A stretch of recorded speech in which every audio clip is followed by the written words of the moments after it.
who's online and prepared to give his testimony now. Okay, we have Mr. Richer then. Good afternoon. We were going to have this thing go live and see how it works out. Hopefully the stream doesn't fail too much. Hope everybody's having a good day today. Looks like it's just now starting.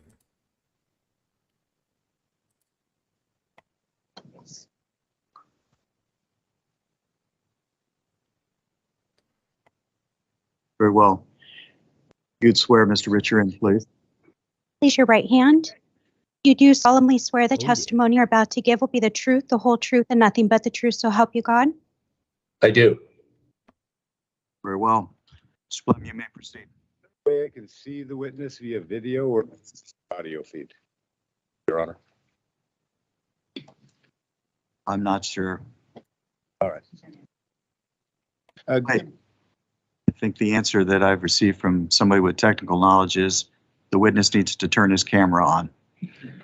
Recorder Richard, can you please turn your camera on? Very well. Oh, thank you very much. All right, could you please state your full name for the record? Stephen Richer, R-I-C-H-E-R, What is your occupation? Maricopa County Recorder. Maricopa County Recorder. How long have you held that position?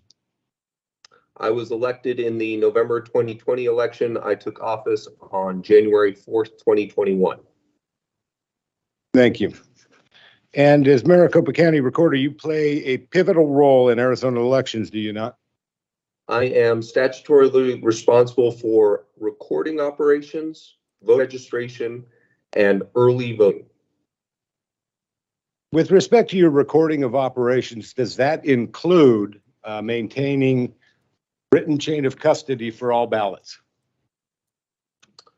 The recording operations I refer to are the recording of public documents mostly related to the real estate industry, such as titles and deeds.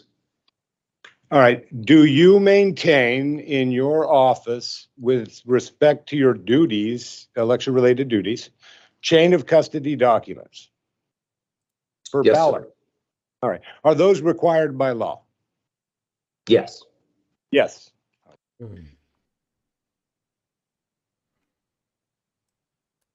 And Arizona is a significantly larger county than any other state of Arizona. Is that correct? That's correct. All right. And so is it fair to say that as Maricopa County goes, so too goes Arizona? I don't follow.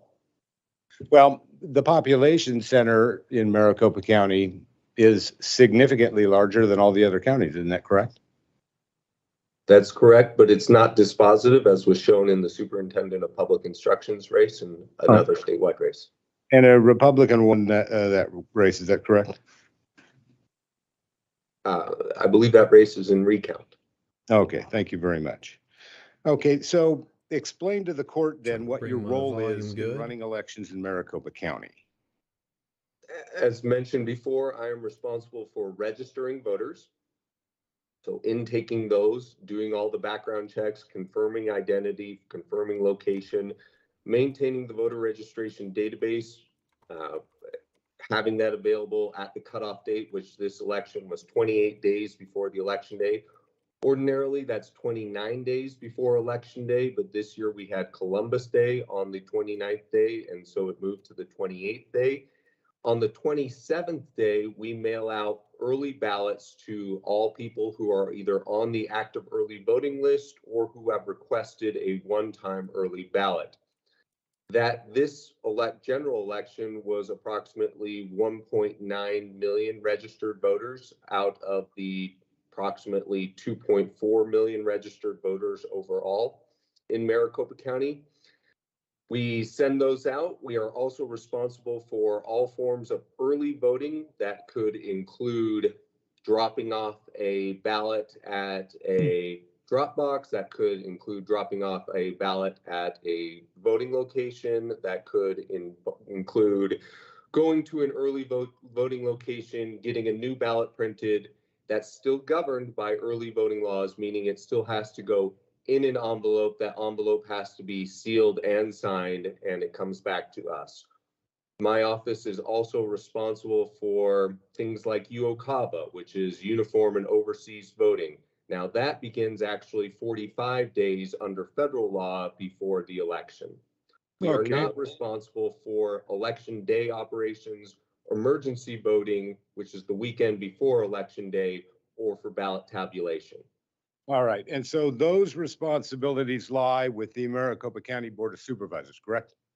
That's correct, and that's true of all 15 counties. All right. And so I believe you mentioned drop boxes. You are responsible for those and for ensuring that the ballots get from drop boxes to Maricopa County, correct? That's correct. And you testified earlier, you're required by law to maintain chain of custody. That includes chain of custody from pickup at Dropbox to delivery to Maricopa County. Isn't that correct?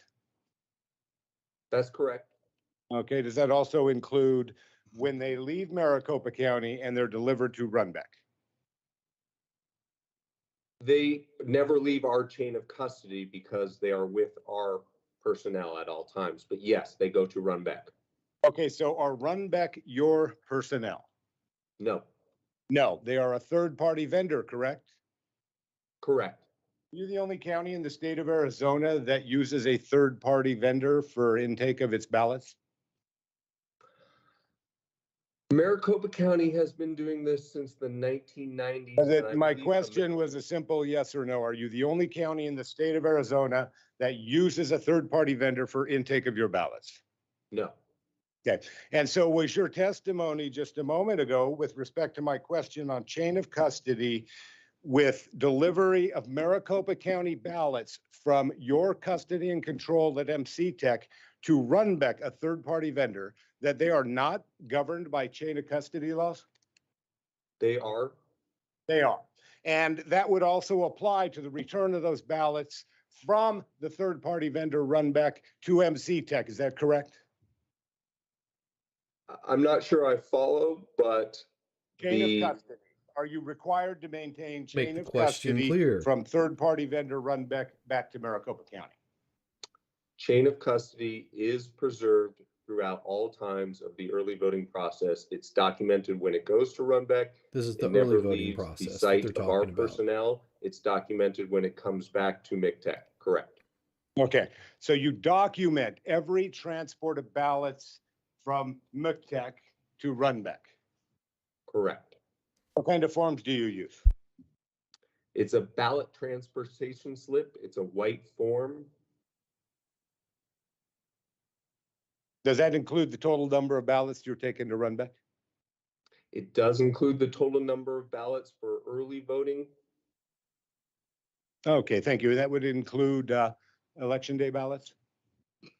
Election day ballots are treated a little differently. If you're talking about election day ballots that are voted on site, those are under the domain of the Board of Supervisors. If you're talking about early ballots that are dropped off on election day, those all come to MCTEC first, where they are gathered, and then they are transferred over to Runbeck, where they are counted by our people at Runbeck because they have a high-speed counter, because that's the only day in which approximately 300,000 early ballots come in on one day. Okay, is it your testimony here today that you, once election day happens, are no longer legally responsible for the ballots that are dropped into drop boxes? Your Honor. No. Your Honor, wait just a minute, Recorder Richard. Your Honor, this line of questioning is calling for a legal conclusion from the witness. I object. Your Honor, he understands the laws as they apply to his job. You're asking for the witness's understanding, is that correct? I'm asking if that's his understanding. He just testified that the drop boxes in the voting centers, Your Honor, are under the control of the Maricopa County Board of Supervisors. Your Honor, with that being the question, we withdraw the objection. That's fine. Mr. Richard, Yes, sir. these questions are directed to you and your understanding. And if you understand the question, We'll presume that that's the case. If you don't understand the question, you can ask to have it rephrased. Do you need this last question rephrased, or do you remember it, sir? You Well, don't know. Perhaps because that was a Wait. inaccurate representation of my position. Richard, Okay, Mr. Richard. I'll let Sorry, Your Honor. Mr. Blum ask a question. Proceed. Mr. Richard, with respect to drop boxes in vote centers on election day, who is it that is responsible for those ballots? Voting locations on election day are overseen by Board of Supervisors in all 15 counties. Understand that, Board of Supervisors. I understand that, oversee. Recorder, but you're not answering my question. Wait, Is it not true that the drop boxes are under Drop your boxes. purview as a recorder? When the ballots get back to MCTEC, the early ballots, we then process those, we oversee them, we organize them, we get them all aligned in the same manner, we count them, we then send them with our personnel to MCTEC such that they can be scanned and imaged overnight, such that at 7 a.m. on Wednesday morning, we could begin the signature verification He needs to process redo his for those question is what he needs to 290,000 do. ballots, the early ballots that were dropped off on election day. I was distinguishing those from the day of ballots, which are cast in person, which is overseen by the Maricopa County Board of Supervisors. Okay, so the statute, are you familiar with the statute, first of all, that governs chain of custody of ballots? I am generally familiar with Title 16 and Title 19. Does the statute draw a distinction between election day drop box ballots and early ballots that take place before election day? That's a good It question. does. Okay. Does it draw a distinction with respect to your responsibility to provide chain of custody for all drop box ballots? I don't follow the line of questioning. All right. Does the statute requiring you to maintain chain of custody for all drop box related ballots say shall or may? We must maintain chain of custody for all early ballots. Okay, so now again, you're parsing with early versus those dropped at a polling center in a drop box, correct?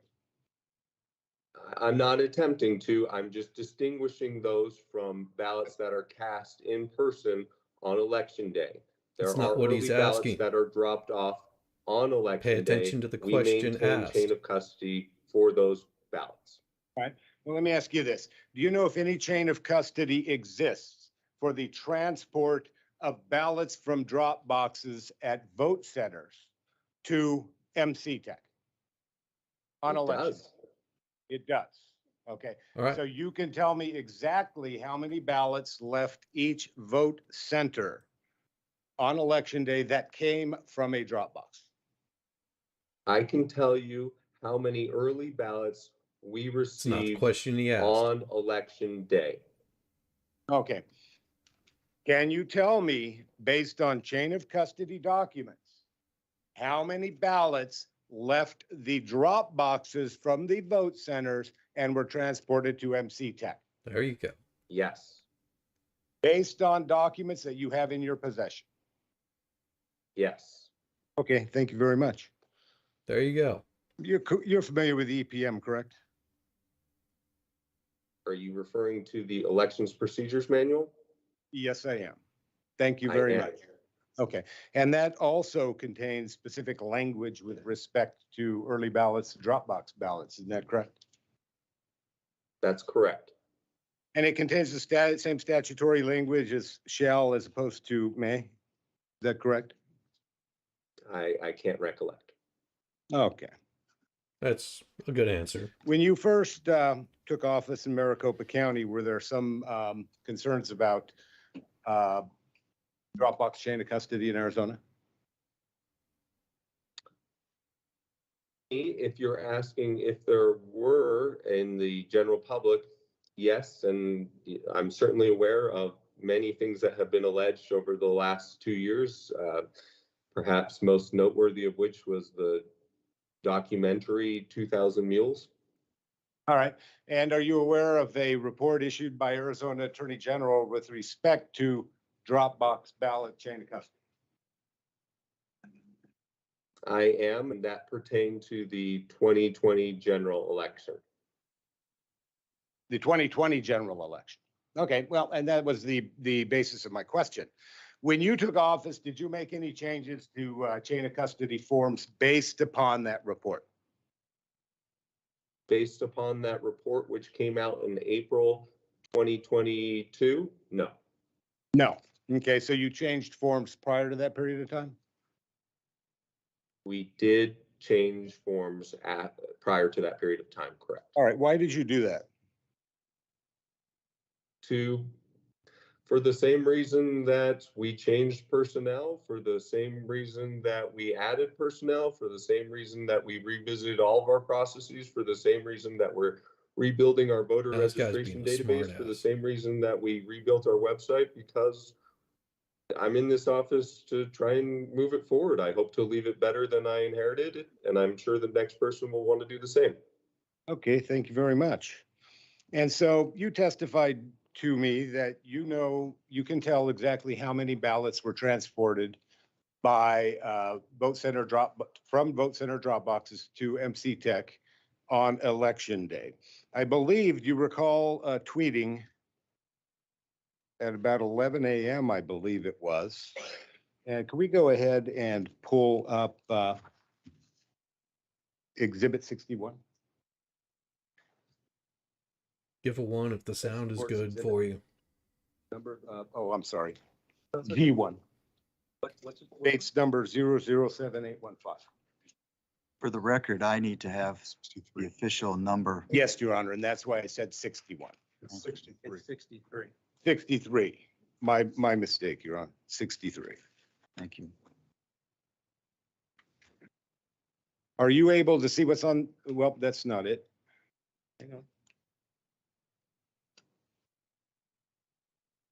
Be right here, G1. To the, That's not my screen. oh, that's not yours. Okay.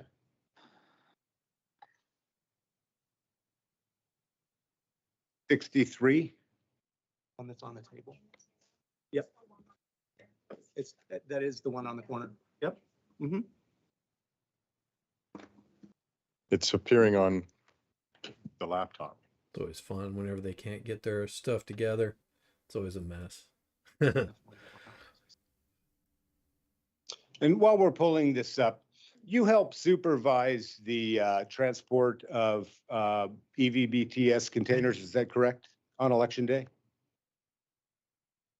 Yes, I was part of the team that spent the whole evening organizing the early ballots as they came back to MCTEC.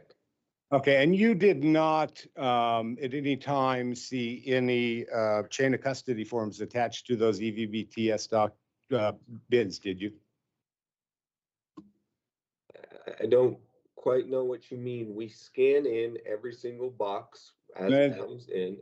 Okay. And what does that scan tell you? Where it came from? So when the early ballots are removed from their blue container at the voting location, they're Okay, placed that's in a Tupperware. you've gone beyond the question I've asked. There you go. They unload these Slow blue as containers roll. from the vehicle or the truck, whatever, it's a Ryder rental truck or a personal POV. They unload them and they put them on what's called the blue line, isn't that correct? No. Now, where do they put them? Well, your previous statement was inaccurate. Okay. Do they contain any documentation contained on the bins for chain of custody from transport to the from the vote center to MC Tech? Yes. They contain those forms on election day. Yes. On election day. Okay. Yes. So if we were to show video of you opening some of those bins, would we be able to see those forms? There's a piece of paper on the side of the bin.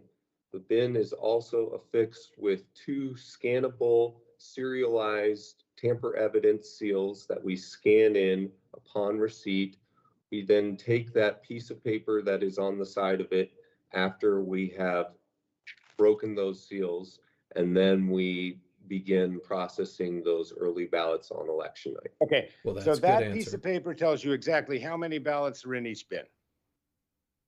No, not on No. election night. Okay, It won't. that's the nature of my question. You don't have any idea how many ballots are in those bins, do you? Nope. We count them at MIGTEC. Okay, you count them at Big Tech. There you Okay, go. and then do you create a chain of custody form on election day at MTech? Yes, before it goes to Runback. Have you produced all of those in response to a FOIA request that was submitted to your office? I don't think we're bound by federal law. Okay. Have you submitted them in respect to a Oh, no, public he's gonna- records request under Arizona law? There's no need to object. Sorry, I see Joe standing up, but I don't know if that's lag. Yeah, he's sitting. I could see him too. He's sitting. I believe we have. And so on election day, it would have been easy for you to figure out how many ballots you received. Yeah, well, we had to get them all in, and it was quite a process throughout the You night. could I add- don't believe it was. You could look at the forms and add the numbers, correct? You could have a staff member do that? No, we added them up. They're not counted at the individual voting locations. They are counted when they get back to MIGTEC, and then they are recounted at Runback. The question he was asking. All right. And so you reported then on, I believe it was the 9th, that's the day after the election, that there were 270,000 early ballots received. Is that correct? That was my estimate at the time, Oh, you tweeted it, correct? if you say so. And then you said that again in the afternoon on a press conference. Is that correct? I said, I believe there were at least 275,000 early ballots dropped off on election day. All right. And was that the same number you reported to the Secretary of State's office on that day? I do not report to the Secretary of State's office. That's handled by the Yeah, tabulation he's got side. somebody whispering in his ear. Okay, and that would be the Maricopa County Recorder? I am the Maricopa County Recorder. No, that would be the Maricopa County Board of Supervisors. All right, so they count the ballots when they come in. No, Okay, all I want to Um, know is, does anybody know when those ballots leave the polling centers, the voting centers, how many are in the bins? when the ballots leave, the early ballots leave the voting centers, no, they are not counted at the voting centers. So nobody knows how many are in the bins when they arrive at MC Tech. Correct. But according to your testimony, they contain documents that tell you how many are in the bins. No, they contain chain of custody documents. And it's your testimony that you count them at MC Tech. Correct. All right, can we go ahead and I guess just There you pull up go. a different exhibit if that one's not working? It's not the issue. It's the computer. It's to the house. We can get a break.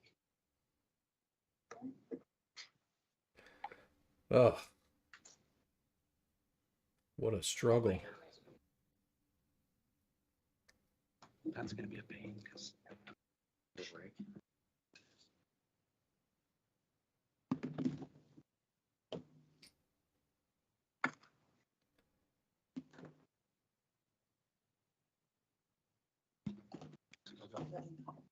You got it? I believe so. See, this attorney should know the questions he's going to ask so he knows the answers he's going to get. He's not doing really good at asking questions. Do you recall sending an email on the 10th to the Board of Supervisors, essentially saying that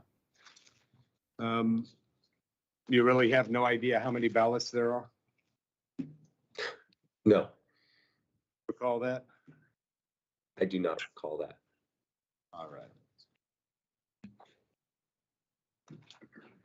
So, does he have an answer for him?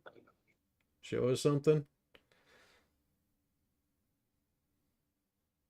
Give me a clue. Give me something.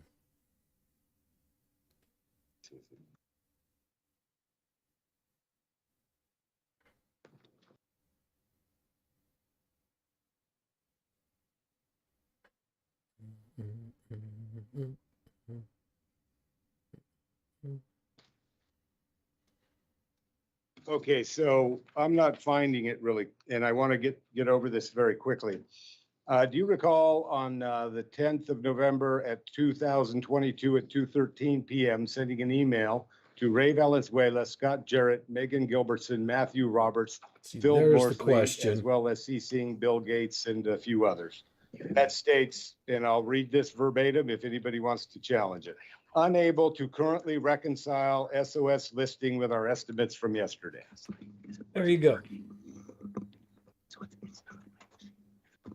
you recall sending that email? That, if you say I sent that, then I sent that.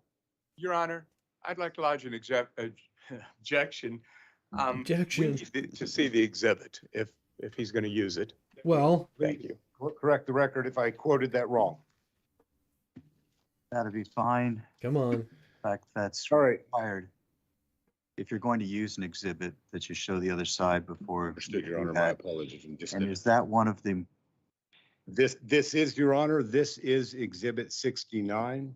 But for some reason, we did come in and test this system with that computer, with this AV technician. And all of a sudden prior it's to not trial, Your working. Honor. Everything functioned perfectly fine. We're not sure what the disconnect is at this time. It's Maricopa. What do you expect?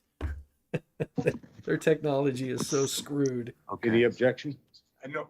No objection, Your Honor. Thank I you. would move to admit then Exhibit 69, Your Honor. no objection? Did anybody from your office, Wait. Miss? Asking if they had an objection. The email that I just looked at, there's no objection. I don't know if that's number 69 or not, but assuming it is, there's no objection to the admission. Thank you, Your Honor. There you go. You're Come on, vowing to me that Maricopa, it get is your shit 69. together. I'm pretty sure, yes, Your Honor. Can't run Pretty a, sure run a isn't gonna live get us stream. there. Yeah, How do you expect them to be able to Exhibit run a 69, court? Your Honor. Their Thank AV you. guy Then must exhibit be 69 just is admitted. horrible. All right. Your Honor, I'm sorry. Before we move on, they provided letter numbers. Can we get the letter number so that we can just keep track of? Can you have Mark? I'll have a list provided to council that jives our numbers with the court's numbers. Your Honor. You'd hope Thank by you. tomorrow they get But- their head out of their ass and get this right. For the interim, I'd like to use the court's numbering system. Understood, Your Honor. And that's what I'm doing when I said Exhibit 69, Your Honor. Thank you. And my AV tech knows which exhibit that is. Thank you. Your Honor, We're going to have to pause it to make sure that they understand what you're referring to before we go forward. yeah, Your Honor, I would like to request that, despite me saying that I have no objection to the admission, assuming it's 69, that we confirm that exhibit number before the court actually admits it. That's what you're supposed to do at the time he's seeking to admit it. Yeah. I'm not gonna put an asterisk next to it and Well, there is no way, Your Honor, that I'm without seeing the numbering system and making sure that we're not objecting to the right exhibit. exhibit 60.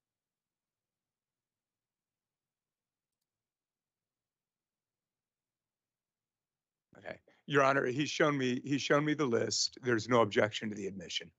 Gentlemen, let me do this for you. Because the numbers were not correctly, the exhibits were not correctly labeled by Understood. plaintiff. My clerk worked on this till 11 o'clock last night. Understood, Your Honor. And So I'm not, let me finish. She has a list that she's using There to you go. correlate what you originally submitted with the numbers that have been assigned. So what we will do is, once you are referring to an exhibit for the record, Mr. Blem, as you've done, I appreciate that, then she will provide the defendants with the reference that is associated with your list that you Come on. shared with them. Come on, Yes. Judge. And Your Honor, Go if it get it pleases the right. court, I can cite both. I can say court's exhibit, defense exhibit. That would be fine Okay. as well. If the defendants are all right with that. Are you good with that? Yes, Your Honor. Well then, thank you, Mr. Blem. Let's move on. Recorder Richard, did you have anyone from your office call Runbeck on December 10th asking them how many ballots they processed? Not at my direction. Not at your direction. On November 10th, did you actually know how many ballots you had processed with So- respect to drop boxes? Yeah, I mean, yes or no? I mean, process is not even a term we use, so I'm a little confused as to that. And also, Okay. we do it at Runback. It is not done by Runback. It is our personnel at Runback under the observation of the political parties. Okay. And so do you recall reporting to the Secretary of State on the 10th of December that there were actually 200, or would that have been the Maricopa County Board of Supervisors? My apologies. My office and I do not report to the Secretary of State's portal. Greetings. All right. Enjoy. And so the numbers you were putting out of 275,000 on December 9th were not correct. Is that correct? I believe I said 275,000 plus. Okay. And so the correct number as Hit the like reported, and at least by subscribe. the Maricopa County Board of Supervisors, are you familiar with that as being 292,000? That sounds right. Okay. And are you familiar with Maricopa County delivery receipts? From which particular receipt? I might know them under a different name. Maricopa County delivery receipts are those that Maricopa County uses to deliver ballots to Runbeck. The white slip, that's the one that has to date, serial number, transport staff. All right. Yeah, that's fine. I'm not gonna spend the time if you don't understand your own documents. Oh. Objection, Your Honor. Lem? That's not a question. That was a comment. Thank you. Strike that. I'll strike the comment and the question, It's Your your Honor. first strike.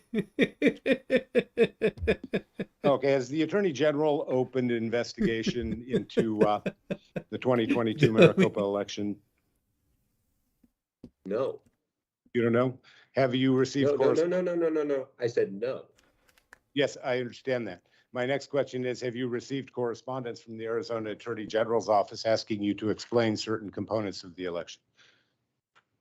They were almost exclusively directed to the Board of Supervisors. I responded. I have not received a response back from Ms. Wright. Ooh. Almost exclusively, correct? I believe there were some questions about provisional ballots. Okay, I have no further questions at this time. Thank you. Well, there you go. Are we gonna have First exhibits or witness. not? Yeah. Are we Get to gonna- our Go ahead, next proceed. one. Your Honor, is there any way that we can have the camera on me so that the recorder can see me? So, I could not see Mr. Blem, I believe it was, asking the questions.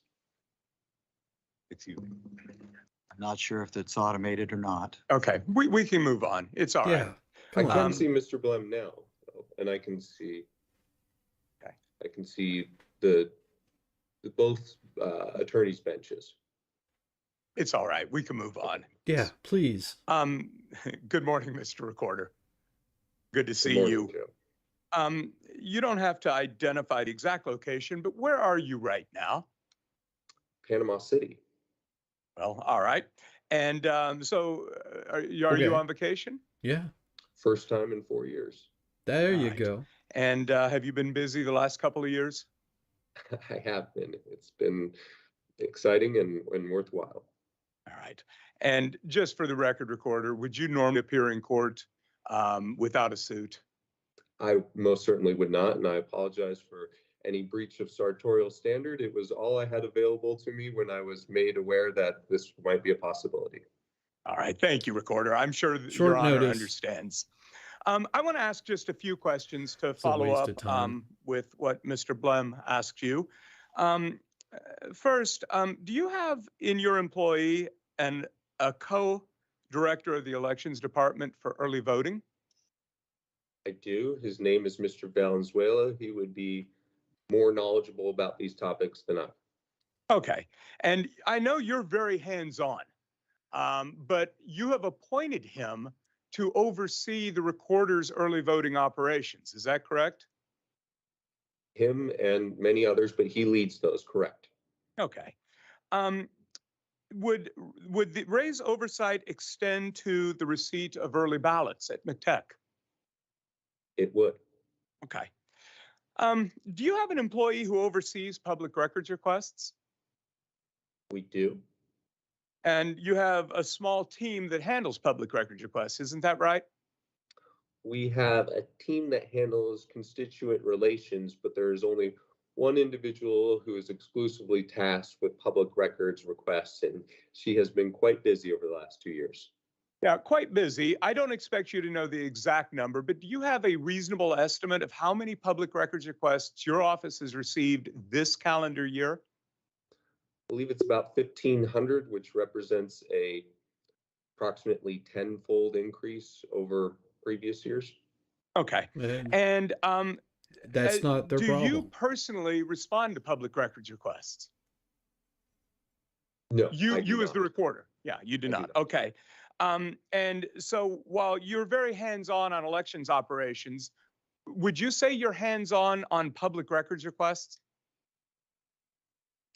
I have a system that is built, but no, I do not see that. And that's by design because a lot of the public records requests make requests of my emails specifically. And so Yeah, I yeah, think yeah. it's a good practice to delegate that to other people, especially people who are not the target of as many requests. So a line employee. Correct. Okay. So There you go. a celebrated and appreciated line employee. Very much so, recorder. So as you sit here today, and as you're sitting here testifying, do you actually know whether your public records team has completely responded to a public records request for chain of custody documents? I do not. Okay, thank you. On election night and the first few days following the election, do you know whether your office and the Board of Supervisors sometimes make estimates regarding how many ballots were returned?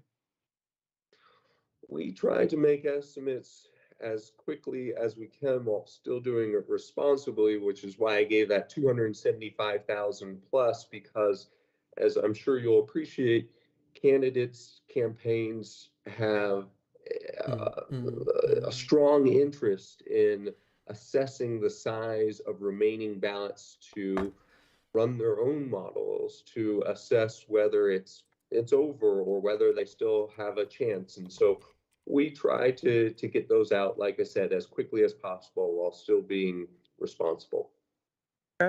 So when you wrote 270,000 plus or 275,000 plus, I don't remember the exact number, but when you included that plus, what exactly were you trying to communicate? The plus I thought was a clear indication that it was a estimate. Obviously, it was 275,000 followed by 3 zeros, which would be unlikely if that were the final number. I apologize if that wasn't clearly conveyed. I think it was clear, recorder. Do you know whether sometimes estimates are done really by doing counting the anything. trays of ballots, by counting the number of trays in which ballots are? Correct, and that is what we are doing throughout the evening. So we'll get these between 10 p.m. and midnight on election night. This is those early ballot drop-offs. Now, we received 120,000 more early ballot drop-offs on election night than that the office had ever received before. So as these boxes were coming in and as we were organizing them, we were assessing them by tray before confirming the official count, and that's how I most likely got that estimate number. Okay, thank you, recorder. Again, I'm not asking you to be a legal expert. I'm asking, do you know, or do you have an understanding? Do you have an understanding of whether the law requires that early ballots be counted at the vote center? Early ballots actually cannot be counted at the vote center because they are governed still by early voting law, which is my domain, if you will. And we have to do a whole bunch of things before we can properly tabulate the ballot that is inside that early ballot envelope. And that includes scanning it in, that includes imaging it, that includes signature verifying it, that includes sending it to a signature verification audit queue, That includes sending it to a bipartisan ballot processing team.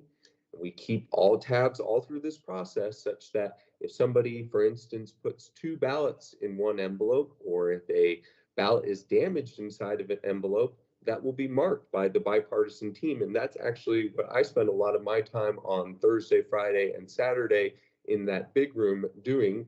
And then at that point, we send them in batches of 200 with that slip, that pink and yellow and white slip, into the Board of Supervisors such that they can then tabulate them. He's doing a Okay, good job. thank you, of Recorder. giving a good And I rundown believe on you this. testified earlier. Well, let me just ask you, because I don't have what you testified in front of me. Is it true that early ballots are transported in a secure and sealed transport container back to from the vote center back to McTech? Yeah, I'll add a little more color to that if you don't mind. Please. They are, so prior to election day, they make daily sweeps. And when I say they, I mean a bipartisan team of 2 temporary employees of the Maricopa County Recorder's Office. They Yeah. go to, say, a voting location where there's a ballot drop box. They will sign the form. The person at the location will sign the form. They will write down the tamper evidence seals on the Tupperware bin in which the early ballots are placed after removing them from that big blue container. They'll write down the seals, they'll make sure that the seals are affixed, they'll put it back in the truck, they'll have one of these for every single box.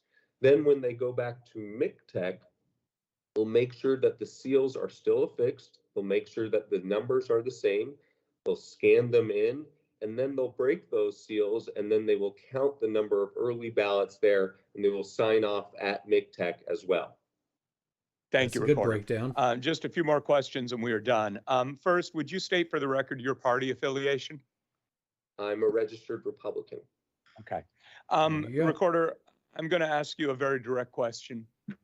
Did you personally do anything to sabotage the election, the 2022 election, including some type of activity performed on the printers to make the printers not print correctly? Absolutely not. As mentioned previously, election day operations are not under my statutory control, but certainly irrespective of that, I certainly wouldn't have done that. I feel that the early voting process went well in both the August primary, the November general election. We'll continue to analyze it. We'll continue to hopefully improve it. I'm already talking with the state legislature about maybe changes to our law such that we can continue to improve the system. There you But go. no, to answer your question directly, Joe, that would be unacceptable. And the first thing that I tell every single new employee is that integrity is of the utmost importance to this office, There both you go. because of the values that we should seek to All right. cherish Enough. and because of the intense got you. spotlight. And so even something like an email like that, that Mr. Blem referenced, we would of course document and we produced. I assume that email was produced by our public records office, and we do that because it's the appropriate thing to do and because we have nothing to hide. There you Okay, go. final question, Mr. Recorder, Good and answer. thank you. Are you aware of anybody who purposefully interfered with the printer's ability to print ballots dark enough to be read by precinct-based tabulators? Absolutely not. There you Okay, go. thank you, Mr. Recorder, and we Good appreciate you taking your time to be here. Nothing further, Your Honor. I've just got a couple of quick questions. Recorder, is it true that you did not support my client in the election for governor's race? I don't believe I ever made a single public comment about Miss Lake's candidacy or There you her go. as a person prior to November 8th, 2022. Isn't it true that you ran a political action committee that was opposed and spent money opposing my client for governor? That's That interesting. is 100% false. Oh, 100% false? Correct. Thank you. And I have no further questions of this witness, Your Honor. May we excuse the witness? Yes. that was Thank you, interesting. Mr. Richer. You're excused, sir. And Thank Your you, and Honor, apologies again Mr. for Blem, my. hold on. Mr. Blem, did you have something before I excuse him? no, I don't. Thank you. You're excused, Mr. Richer. Thank Yes. you. I just want to take about a minute to address the technical issue, Your Honor. As I've informed this court, my audio video specialist and I did come to this courtroom and test our audio video equipment on this Okay. court system, Your Honor. And we used a cable that was attached in this desk here that is no longer present. Everything functioned Ah. perfectly at that test, Your Honor. So there's a And so we came today and that cable's gone. addressing. And we're using a different cable. It's my understanding the staff is working with the technical side to try to fix what's happening. But I wanted the court to be aware that we did do our due diligence and come before this court to do that. Who took Thank my you, Mr. cable? Oh, for okay. shame. Who would be your next witness? Your Honor, plaintiff would call Mr. Jarrett. All right, thank you. All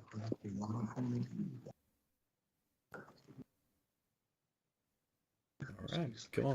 Get this guy up there. Tell him what page you want. I gotta go. Mm, mm, mm.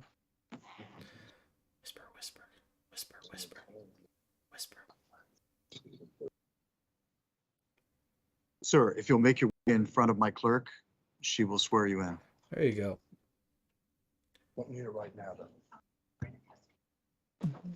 Mhm, mhm, mhm. Thank you, sir. If you'll just make your way over to the witness stand. Oh, maybe we'll get a live witness here. Remote can always be a little funky. All right. As soon as you're ready, Mr. Olson, you may proceed. Yes, Your Honor. Good morning, Mr. Jarrett. Morning. Could you please state your full name for the record? Yeah, Robert Scott Jarrett. And what is your occupation? I am the co-elections director. I oversee in-person voting and tabulation.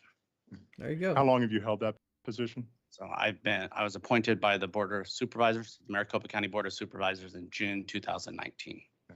Can you please explain to the court what your role is in overseeing elections in that capacity? Yeah, so I oversee all in-person voting operations, for that, I actually report up to both the Maricopa County Board of Supervisors and the recorder. So that'd be the early in-person, as well as the election day operations. That includes recruitment and training of poll workers. That includes our warehouse operations for distributing all materials and supplies out to voting locations. And then I also oversee all tabulation functions. When you Okay. say it includes all tabulation functions, what do you mean by that? So that would include tabulation at our central count facility. So where we had about 84% of the early ballots come through and be tabulated at central count. That would also include at our voting locations where we have an on-site tabulator as well. And so it would include the programming of that equipment or the staff that do the actual programming. I oversee them and supervise them, as well as any of the tabulation that happens on site. So the poll workers and the training on how they would assist voters as they are inserting their ballots into those tabulators. And are you following the procedure set forth in the 2019 election procedure manual when you're performing the tests of the tabulators prior to an election? That's correct. And Oh, looks like we got network failure.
test ballots from ballot-on-demand printers in the precinct-based tabulators? So yes, we did. We printed ballots from our ballot-on-demand printers, and those were included in the test that the Secretary of State did. We also performed stress testing before the logic and accuracy test with ballots printed from our ballot-on-demand printers that went through both central count tabulation equipment as well as our precinct-based tabulators for the voting locations. And how were those test ballots configured in terms of the size of the ballot? They were the exact same size of the ballot that we were using in the general election, And what size was that, sir? a 20-inch ballot. 20-inch ballot. What would happen if a ballot was printed out of a ballot-on-demand printer at the vote center? If it was printed with a 19-inch image on 20-inch paper and run through the tabulator?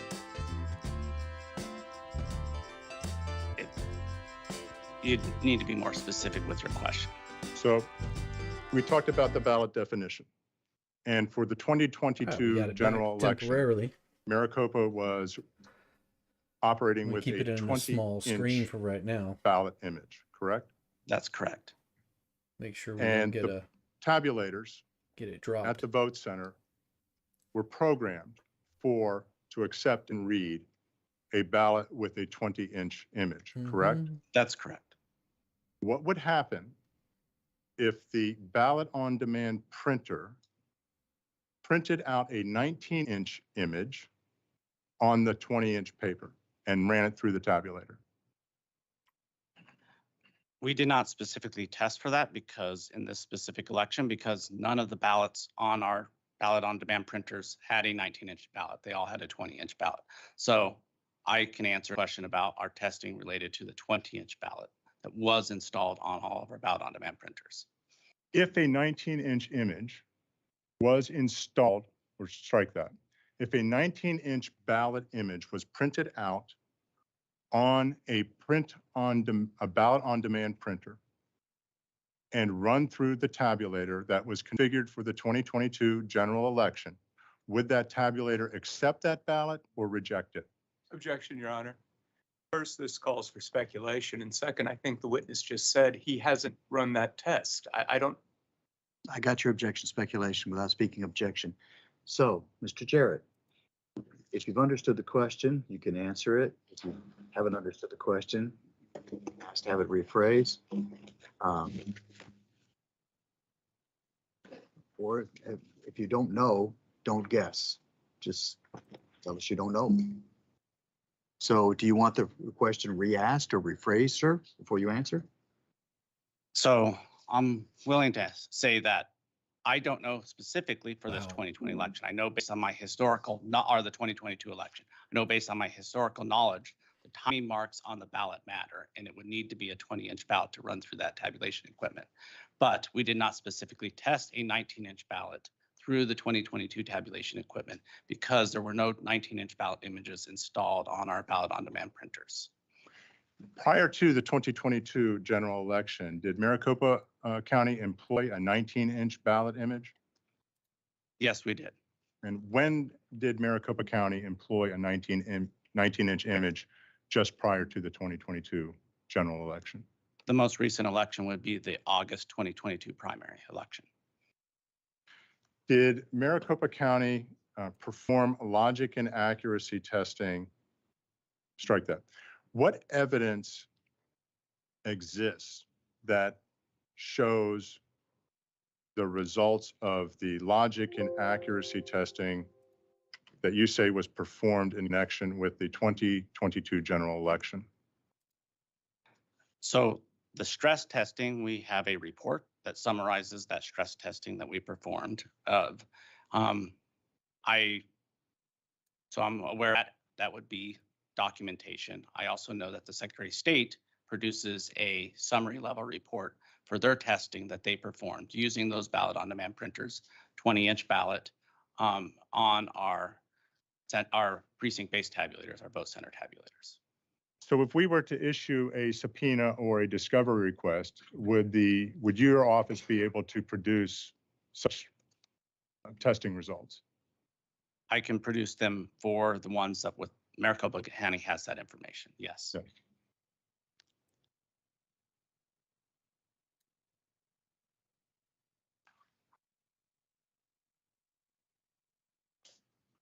Mr. Jarrett, I'd like to introduce what has been marked as Defendant's Exhibit 3. Excuse me, 2, which is the 2022 elections plan. Mm-hmm. And it's up on the screen if you can see that. I can see it. We shall see what we shall see, what we shall see. And is this a document that you oversaw the creation of? That's correct. And what's the purpose of this document, sir? This purpose was to establish the guidance that the elections department would use in carrying out the August primary election and the November general election. And it is to present that information to the Maricopa County Board of Supervisors so then they can approve the plan. And then our team within the elections department will implement that plan based on this document. How much There you go. effort is put in by your office in creating this plan? A significant amount of effort. And why such a significant amount of effort? Because carrying out elections in the second largest voting jurisdiction with millions of different voters and hundreds of different voting locations, and then tabulating millions of different ballots takes a significant amount of planning and preparations. And part of that is because you want these elections to go off without a hitch, all things considered, correct? I'd say there's no perfect election, but yes, to minimize the issues and then be able to have redundancy plans to be able to respond to those issues. I'd like to go to the page that's Bates stamped last 3 digits 41, which is page 11 of the actual document.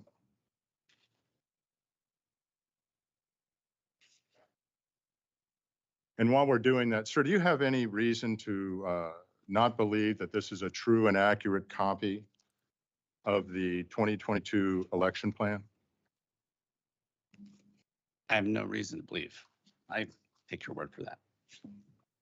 And this is your council's production. So do you have any reason to disbelieve? No, I do not. And Your Honor, at this time, I'd like to move to enter this exhibit into the record. Exhibit 2, Yes, Your Honor. any objection? No objection, Your Honor. Exhibit 2 is admitted. Thank you.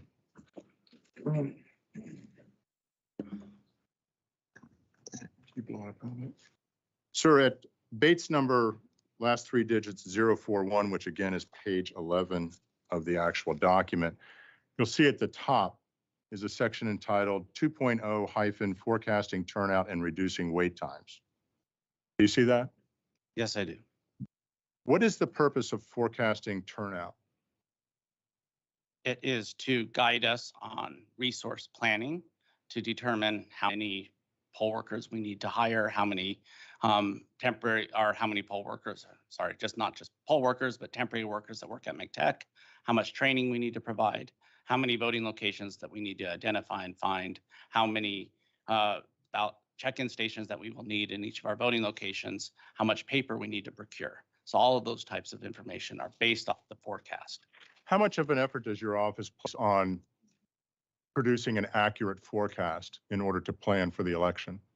So every election is unique. So we go back to historical elections, similar or like type elections, to try to identify how many people will participate in those different elections, because that's the best guiding post. So usually it's the most recent like elections. So in this case, it would have been the 2018 gubernatorial election or the 2014 gubernatorial election. But then we also use other factors, other similar and close elections. So the 2020 elections, differences in how the difference in the turnout between a gubernatorial election and the subsequent presidential election, how that impacts turnout. And then we also went back to decades and decades of turnout rates and ranges to identify. So a significant amount of effort goes into forecasting turnout. Yeah. And is that analysis performed in-house? Or do you outsource it to, an outside? It's performed in-house. Okay.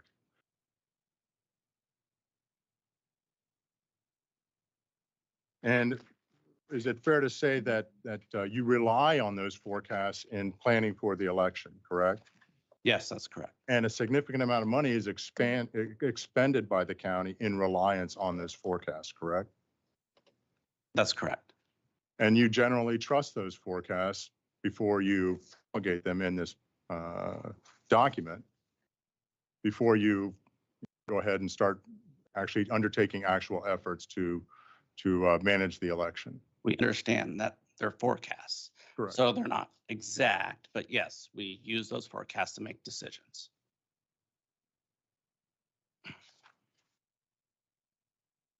I'd like to turn to the page that is Bates stamped last 3 digits 043. It's actually page 13 of the actual document. You see that, sir? I do. Do you see where it says the first forecast model, the 2022 November general election? I do. And under 2022 projected voters for election day turnout, the forecast was for 291,863, correct? That's correct. And if we turn to the next page, Bates stamped 044, you'll see a second forecast model. Do you see that, sir? I do. Okay. And the projected turnout under the second forecast model was a lower number of 251,615, correct? That's correct. Why did you do 2 forecast models? Again, because you're looking at historical elections and variances can occur. So the first forecast model looked at 2014 and 2018. My recollection, 2014 was a historically low turnout year. 2018 was one of the higher turnout years. So we expanded this model to look at more and broader number of elections to include in that forecast model. So it was the 2 combined, which gave us a guiding. And when I look at this, 251,615, we had 248,000 in-person voters on election day. Yeah. So, And so this document was put out prior to the 2022 primary election, correct? in May of 2022.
I didn't acknowledge that there were 70 vote centers that had printer issues.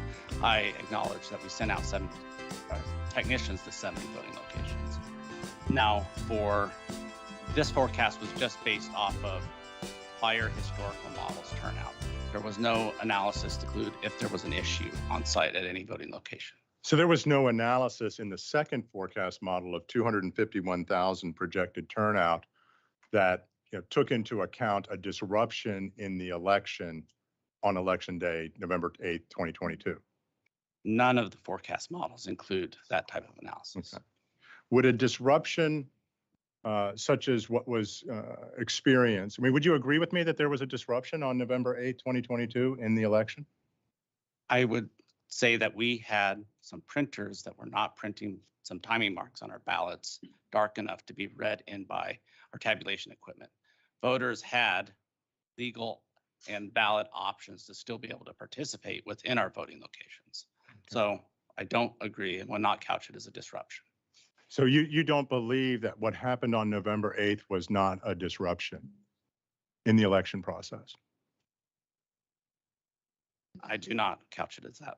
Are you aware that Supervisor Gates came out on election day and said 20% of all vote centers were affected by these issues with ballots being rejected by the tabulators? Again, we didn't have ballots rejected by tabulators. They were not being read in by tabulators, but that's not a disruption when voters still had valid options to participate in dropping in those ballots in our secure door number 3, which is a similar process that 8 other counties use as their only option for voters to be able to return their ballots. Yeah, Mr. Jarrett, you're not answering my question. My question isn't what other options existed for voters. My question is, would you agree that there was a disruption of at least 20% of the vote centers in Maricopa that caused delays in the voting process? Objection, Your Honor. The witness has already answered this question as to whether he characterizes it as a disruption. Yeah, I'll overrule. If you can answer it, you may, sir.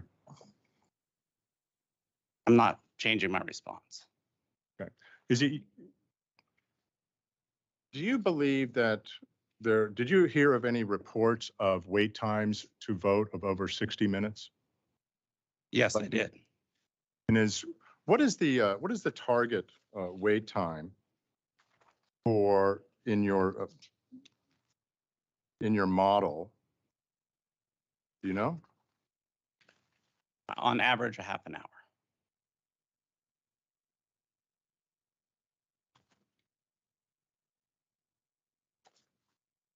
Please turn to Bates stamped 047. It's page 17. Still Exhibit 2, correct? Yes, Your Honor. Thank you. You see the section entitled Time Needed to Vote a Ballot, Mr. Jarrett? Yes, I do. And do you see the second paragraph under that section where it says, on average, we estimate that it will take voters between 4.4 and 6.4 minutes to vote in the 2022 primary ballot, and between 8.5 and 10.5 minutes to vote the 2022 November general election ballot? That's to complete and fill out the ballot.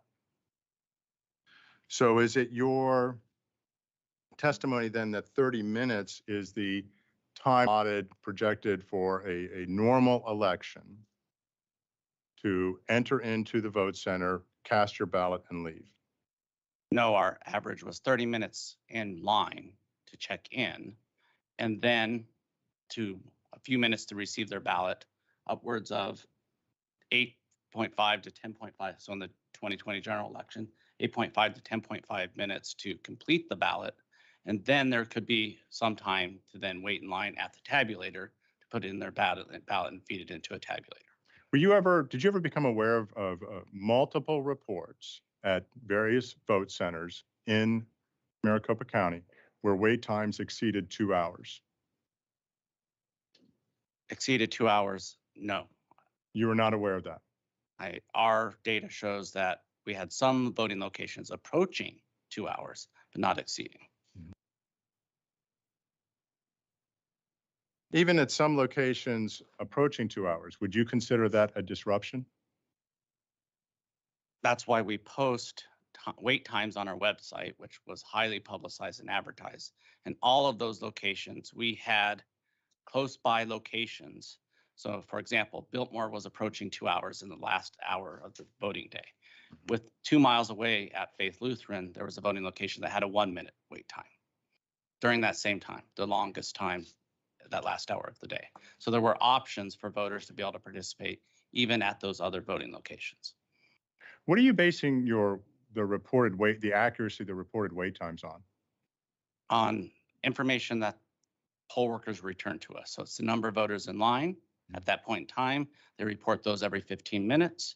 And then we can calculate the wait time based on how long it would take someone to check in at a voting location. So if those poll workers were testifying under oath of wait times exceeding 2 hours at multiple locations, how would that square with what the county was reporting on its system?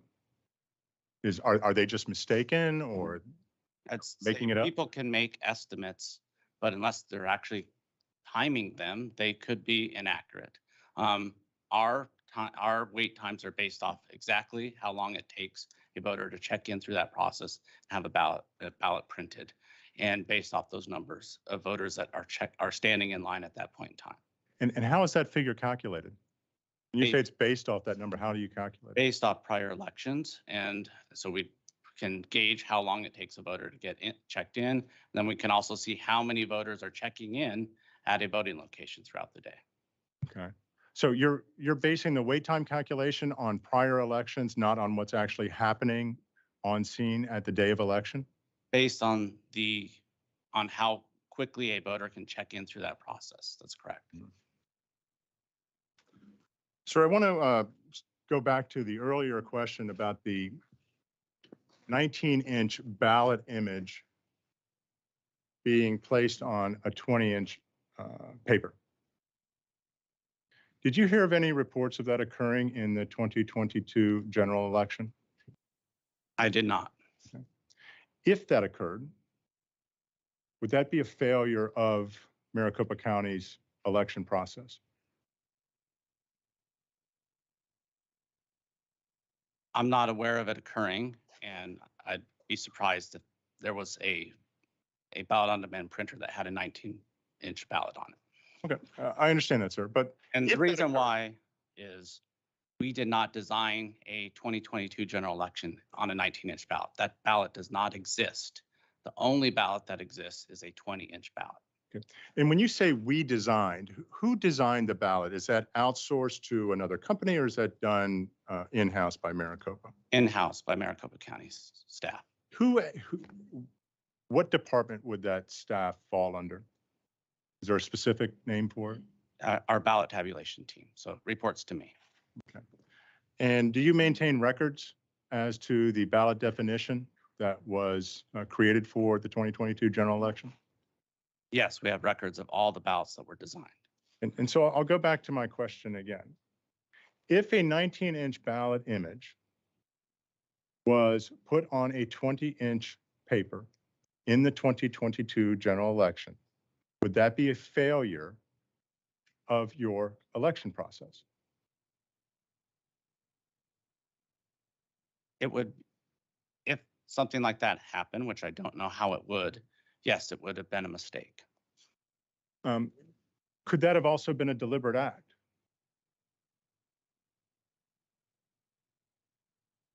Again, you're asking me to speculate about things that I have no knowledge of occurring. So I don't know if it could have been a deliberate act or not. I don't believe that occurred.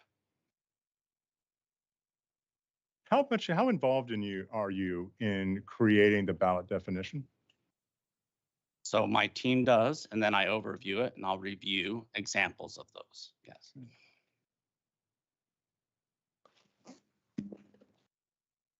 Thank you, Mr. Jarrett. Don't have any further questions at this time. Okay, thank you.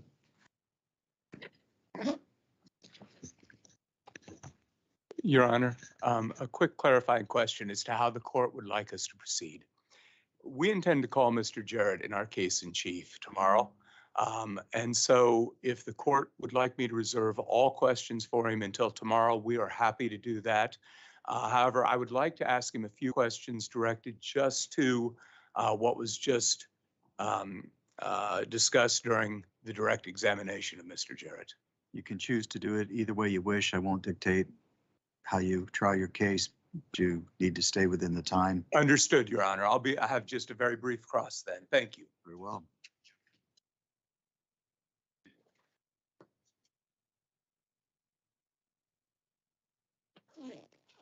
Good morning, Mr. Jarrett. Thank you for being here today. Thanks, Joe. Just a few very quick questions. I believe you testified that your election day plan called for, or, assumed an average wait time of a half hour for each vote center. Was that what you testified? That's correct. Okay. Do you know what the actual average wait time was? It was less than a few minutes on election day, on average for all of our votes. Average for all the vote centers was less than a few minutes on election day, you just said. That's correct. Okay. Mr. In Jarrett. our Canvas presentation, we had the exact number. I don't recall it off the top of my head right now. Thank you, Mr. Jarrett. Are you aware that one of the political parties urged their voters to forego early voting and vote in person on election day? Yes, I'm aware of that. Okay, you're aware of that today. That's correct. All right. Were you aware of that when you prepared your analysis for the election day plan? No, I was not. Okay. So I'm assuming, but you tell me, please, this urging by a political party was not factored into your election day plan. Is that correct? That's correct. Okay, thank you. Prior to each election, strike that. Are you familiar with the term EMS? Yes, election management system. The election management system. What does the election management system do? So it is our tabulation system. So it's what we use to program and design all the ballots.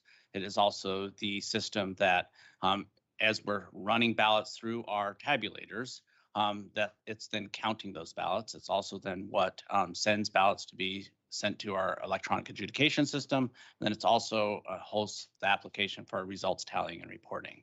So everything that was related to the ballot creation, to tabulating the ballots, to reporting results is housed within our election management system. Okay. How many elections can be housed within the EMS? Well, multiple elections can be housed. Given the number of ballots that Maricopa County has to tabulate, we usually only have, especially for a general election, we will only have one house on our election management system at a time. Okay, so for the 2022 general, did you only have the 2022 general on the EMS? That's correct. That's what my understanding is. We only had those and all the data related to those files. What happens to the other data, the 2022 primary? What happened to it? So we transfer those to backup archived storage devices and store those. We have one storage device of that on site within our tabulation center, and then one offsite. Okay. And Mr. Jarrett, you testified earlier that I believe you said you did not design a 19-inch ballot for the 2022 general election. Is that correct? That's correct. So if it was not designed for the 2022 general election, does it stand to reason that there would not have been a 19-inch ballot on the EMS? That's correct. Okay. And if there was no 19-inch ballot on the EMS, does that also mean that there would have been no 19-inch ballot programmed into the ballot on demand printers? That's correct. Okay. Thank you, Mr. Jarrett. You were asked about deliberate acts with regard to the printers. Mr. Jarrett, I'm going to ask you a very direct question. Did you personally do anything to any ballot on demand printer to cause it to print too lightly to be read by an precinct-based tabulator? No, I did not. Did you give an order to any of your personnel to do any such thing? I did not. Are you aware of any order like that being given? I'm not aware of that. Are you aware of any of your personnel engaging in such an act? I am not aware. Are you aware of anybody engaging in such an act on any of our ballot on demand printers used in the 2022 general election? I am not aware. That's all I have, Your Honor. Thank you. Can we excuse the witness? Recross, a brief recross, sir? Recross? Well, redirect, excuse me. I'll be brief, Your Honor. Very well. Okay.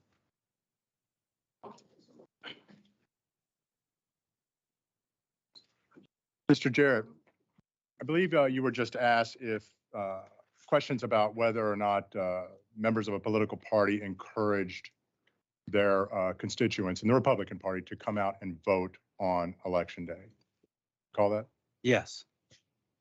And was that event factored into your forecast for turnout on Election Day?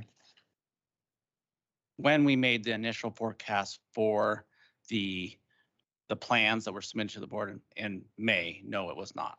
Okay.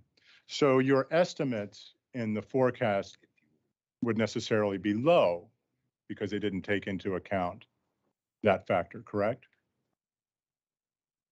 Our forecast of 251,000, our lowest model, and there was 248,000. So I think they pretty accurately forecasted how many people turned out in person on Election Day.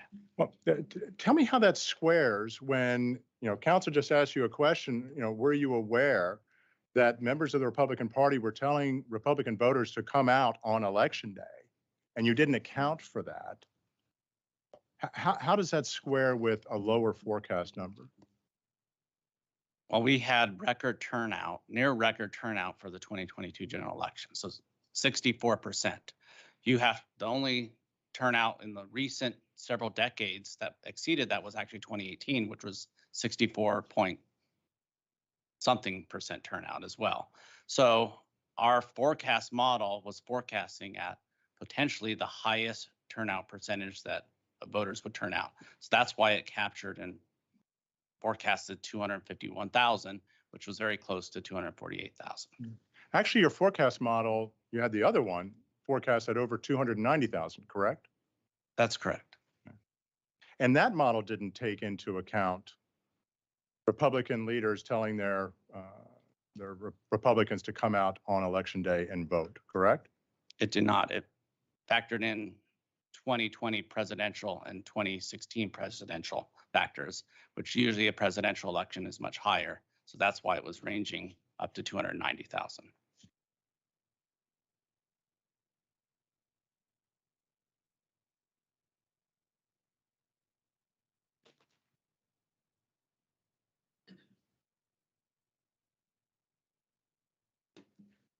Council asked you some questions about a 19-inch ballot image being projected onto a 20-inch paper. You recall that? And I asked you questions about that. Yes, I recall that.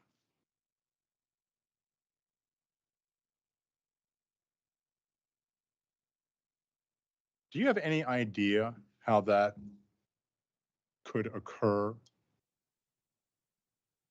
I do not. Would it require two different ballot definitions to be installed on the EMS? Your first question asked if I have any idea how it could occur, and I said I do not. Okay. Do you know what a site book is? Yes, that's our check-in station. And the site book pulls up the voter, correct? Yes, it's connected to the recorder's voter registration system through a virtual private network, secure. So then it would, when a voter checks in, it pulls up their specific information and then would alert our ballot on demand printer which ballot style to print. So where does the ballot definition reside then? So it's on a laptop that's connected to our ballot on demand printers.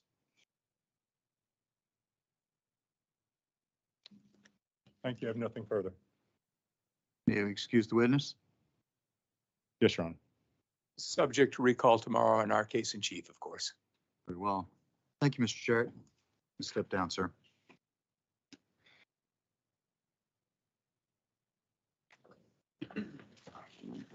Okay. Okay. I've allocated some time to take a mid-morning break. Some of that has to do with my court reporter. So we do need to take a recess for that. Who would you be calling as your next witness? Your Honor, matter of fact, I was just talking with counsel about asking the court for a short break. I want to reassess, given the time. And so if I may, Yes, you certainly may, because I'm going to have the mid-morning break here. Yes. So what I'm trying to assess, though, is whether I can shave 5 minutes off of that or not. Your Honor, whatever you. No, I- you need a full 15 minutes. No, Your Honor. I Okay, agree to 10 minutes. 10 minutes. We'll be back on the record then. We'll stand at recess. Thank you, until Your then. Honor.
And the type of knife that they're talking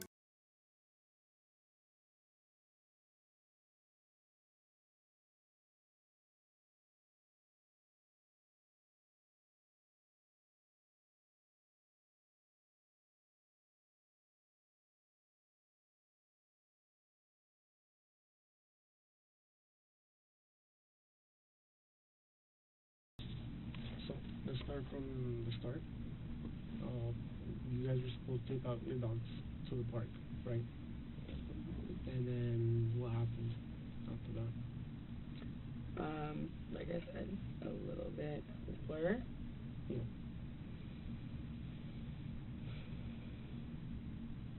I was doing laundry Mm-hmm. and watching a Christina Randall, or listening to a Christina Randall video, and tried to call my mom. She didn't answer the first time. And then he came back with a Subway sandwich. Before he left, he recited exactly what I wanted. And I said, I'll text what I want to you. And he said, I know what you want. And I said, no, you don't. And he recited it to me before he left. And he got it perfectly right. Okay.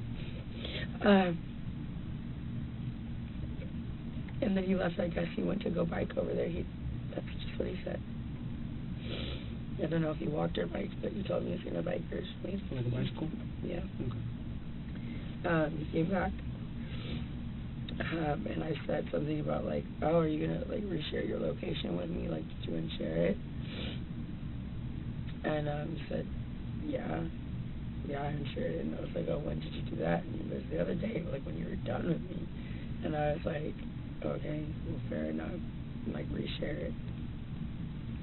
And then he told, it kind of like turned into like a little like argument or something. And then he told me to reshare mine, and I was like, okay, All yeah, right. I will. We're back on the record in And I CV didn't do it immediately. 2022-095-403, Lake versus Hobbs. Present for the record are parties in council, the representatives in council.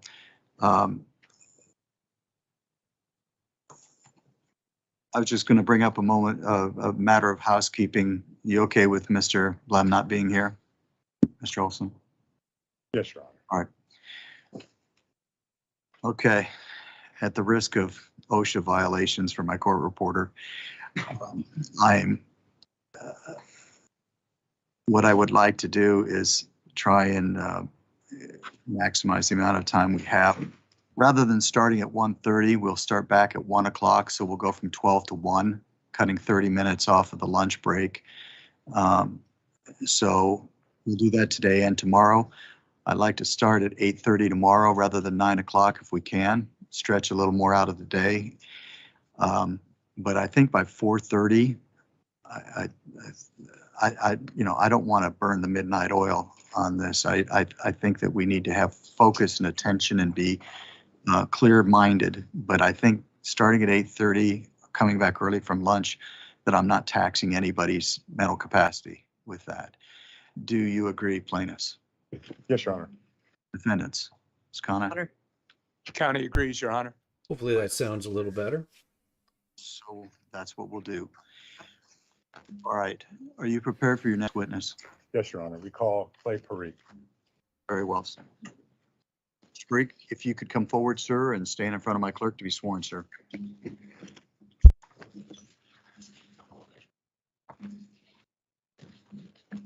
Do we have this thing working? Yes. Sir, if you could make your way around to the witness stand and have a seat. As soon as your witness is situated, you may begin. Are you doing the questioning, Mr. Olson? Yes, Your Honor.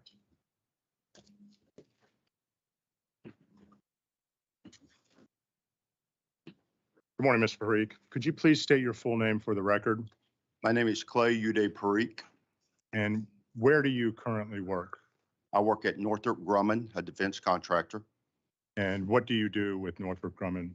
I'm an information security officer. I basically spend my week auditing classified systems, making sure the systems are functioning properly, looking for insider threat and those such actions. Oh, Do you have any experience with electronic voting systems? Yes, sir, I do. I have 9 years of experience in 3 voting labs. It's actually 2 physical sites because Wiley transferred to NTS Laboratories, National Testing Lab, Okay. and then at Pro V&V.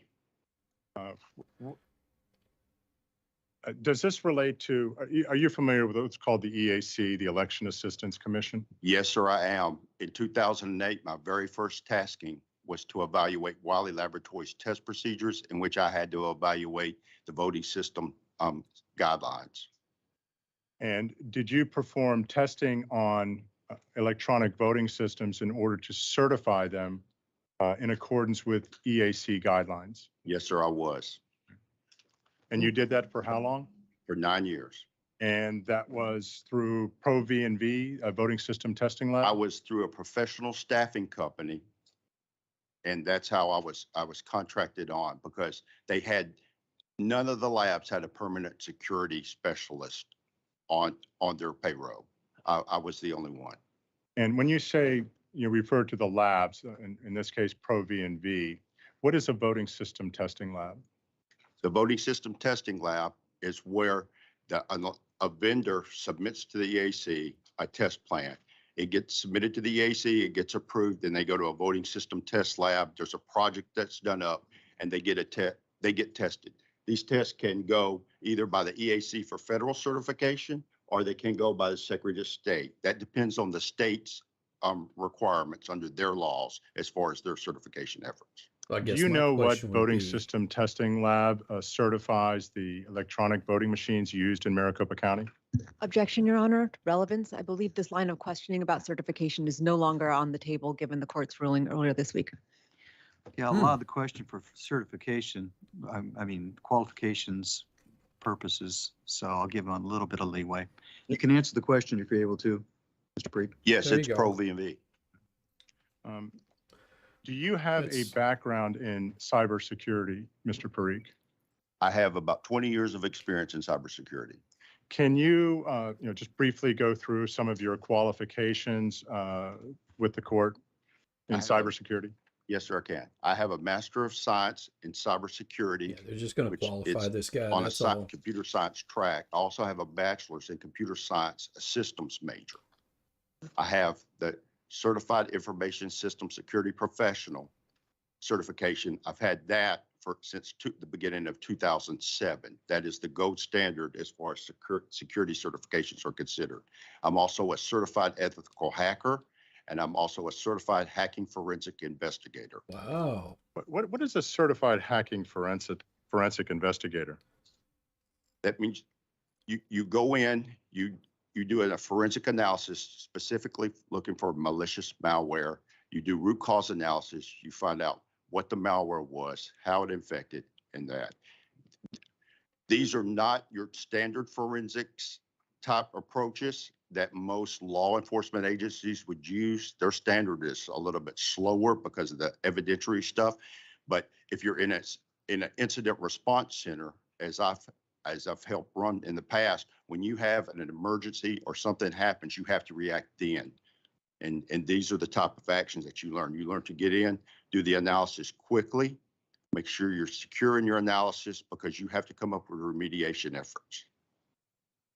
How long have you been at Northrop Grumman? Just about 3 years. Okay. So prior to working with Northrop Grumman, did you work in a cyber capacity for the U.S. government? Yes, I have. Could you describe some of your positions starting, for the past 15 years, 20 years that you've been involved in and what you did, just briefly? I've worked in anywhere from mid-sized companies that dealt with cybersecurity information assurance to as large as some of the larger ones. I've worked for Lockheed Martin, which is a good tenure of my time, Leidos Corporation, BAE Systems, and in all those capacities, I did information assurance, cybersecurity. At one stint with a smaller company, I was to perform threat for an agency within the United States Army. Did you ever work with the Marshall Space Flight Center? Yes, I was. I was the IT security manager for the enterprise operations. And just briefly, what does the IT security manager do? I'm in charge of making sure the vulnerability scans were done, that all the security configurations, that all the governance and compliance that NASA developed for their security postures and daily operations and continuity of operations were followed. Did you ever work for the Army Corps of Engineers? Yes, sir. I was the deputy cyber manager for their enterprise operation, which includes 52 major sites throughout the world. So this guy knows his And stuff. in that capacity, what were your job responsibilities? I was the deputy cyber manager, and because of my certifications and qualifications, I helped the security operations center manager handle his task and monitoring, and I also helped the security incident response manager in her functions because they the ones that react to when the Army Corps is attacked, and they're attacked a lot. Do you possess a security clearance, Mr. Parikh? Yes, sir, I do. I'm currently a top secret cleared, but I've held SCI levels before. Did you ever work with the Army Threat Systems Management Office? Yes, sir. That's where I played threat, ITAC systems, and whether it was an information system, a medical system, or a weapon system. Do you have any other certifications besides CISSP or the Certified Hacking Forensic Investigator or Certified Ethical Hacker? Yes, sir. I have an ITIL 3 certification, which is an international process for handling IT service management. It's much like the Six Sigma. Several companies like Lockheed Martin have their own that's called LM21. These are all process improvements to refine and affect the quality output and service that you provide. Are you familiar with the phrase root cause analysis? I am very familiar with the root cause analysis. Could you please just briefly explain what root cause analysis refers to?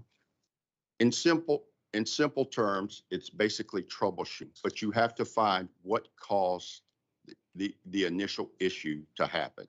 Sometimes this can be very complicated. Sometimes it can be fairly easy, but you have to have an intense understanding too of the much time on getting this guy certified involved in any organization.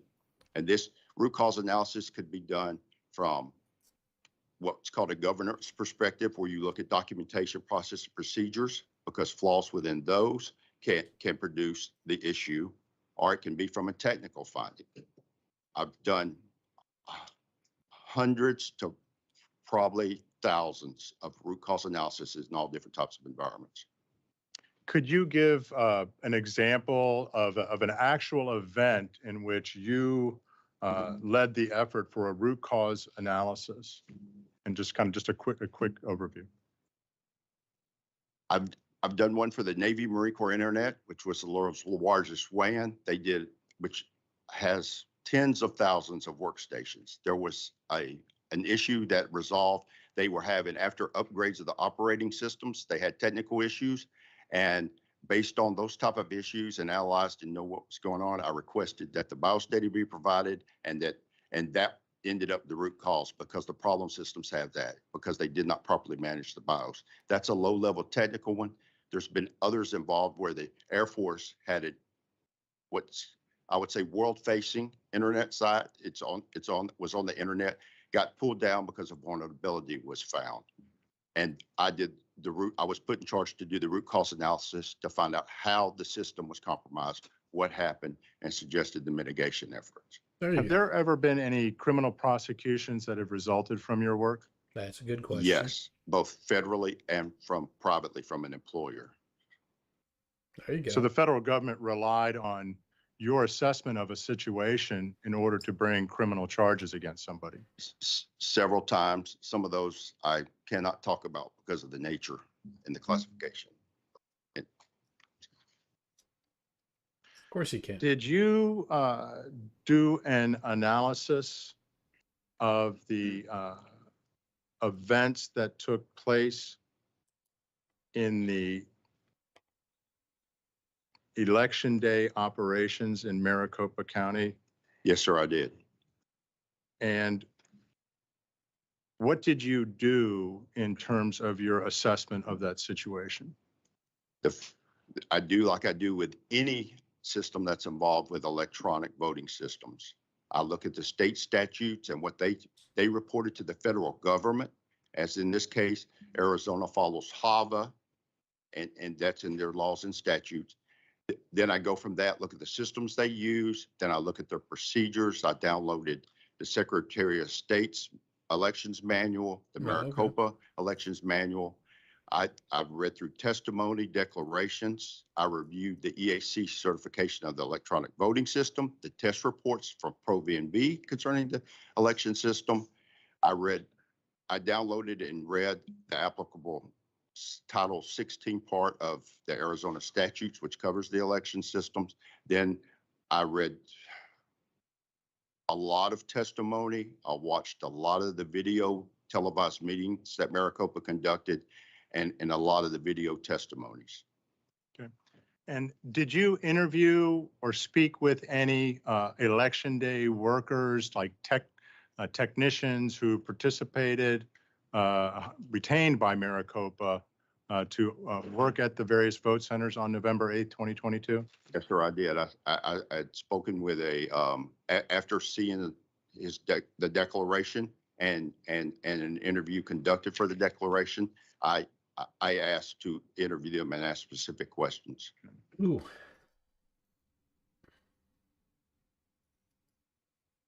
Did you perform an inspection of the ballots on behalf of plaintiff in connection with an inspection pursuant to ARS 16677? Yes, sir, I did. And when did that inspection take place? That was just yesterday. Oh, well, come on. You can And do without better. saying what your conclusion was from that inspection, did you reach a conclusion? It confirmed my initial assumptions on the possible effects of what caused the technical issues. Yes, sir. Okay. Your Honor, at this time, we'd like to offer Mr. Parikh as an expert. Arizona doesn't do that. Basically, you can ask the questions and then it's an objection as to foundation. So, Okay, yes, Your Honor. Mr. Parikh, you examined the ballots in the inspection performed at MTech yesterday, correct? Yes, sir. I was allowed to select the sampling per the request in the court's instructions. Can you describe, did you have a plan going into that inspection with what ballots you wanted to select and inspect? Yes, sir. Could you describe that plan? Through a FOIA request, the cast vote records were publicly available. I reviewed those, analyzed the data, and selected the roundness base so I could follow the court's directions for the petition. So I knew exactly what to request because it was time consuming and Maricopa County was gracious enough to give us that time. So I wanted to use it wisely and make my decision quickly and accurately. There you go. Do you know how many vote centers you were able to inspect ballots from? I was allowed to inspect from 6 vote centers. That's not bad. Were you able to execute on your plan after you went into MTech to select ballots? There were some modifications to the plans because the election day ballot data, the cast vote records, which would be referred to as a system of record because it has to be maintained in its integrity, was no longer valid due to the recounts. When you say it was no longer valid, what do you mean? The ballots had been retabulated for the recounts. Thus, Maricopa County was unable to map those back. Oh. And were some of the ballots that you inspected duplicated ballots? Yes, sir, they were. And what are duplicated ballots? Duplicated ballots are when there's an issue with the ballot and it cannot be ran through the tabulation system. Therefore, it is duplicated, and then that duplication is run through the system. There you go. So, and is that duplication then the ballot that is actually tabulated and counted? Yes, sir. The way the process works is the original ballot has to have the duplication ID attached to it, which Maricopa did. Yep. The part where they filled in the statute is according to the standards, that duplication ballot is supposed to be easily relatable to the original ballot. They said they could not find let me correct that. They could not find the duplicated ballot, which was tabulated. Oh, So you inspected the original ballot that was duplicated? Yes, sir. And do I understand correctly that under your understanding of Arizona law is that the duplicate ballot and the original ballot are supposed to be maintained together physically? Yes, sir. That's the EAC requirement. oh, That's a standard when duplication is done. I wonder And how they're the going to cover their duplicate ass on ballot, this which one. is the ballot that was counted, Yes, sir. was not available for you to inspect because of that. No, sir, it was not. Oh, that's not good. Why would there be, could you tell me again why there might be a duplicated ballot situation? It would be because it was physically damaged. I did see torn ballots. They could have coffee That stains on happens. them. They could have ink marks. Yep. Or they could just be improperly configured. Improperly configured. I don't understand that. How long did you take to conduct your inspection? We were there all day, except for a 45-minute lunch break. It took the morning because of not being able to track the selected ballots that I wanted to look at. We worked together and found the samplings, and that took all morning to get that sorted out. And did you Oh. take notes contemporaneously with your inspection? Yes, sir. Approximately how many ballots did you inspect? There were 348 that were set aside, and then there were approximately 25 because we did not finish because of the time restraint. Oh, And out of that 348 that were set aside, how many were ballots printed from a ballot on demand printer?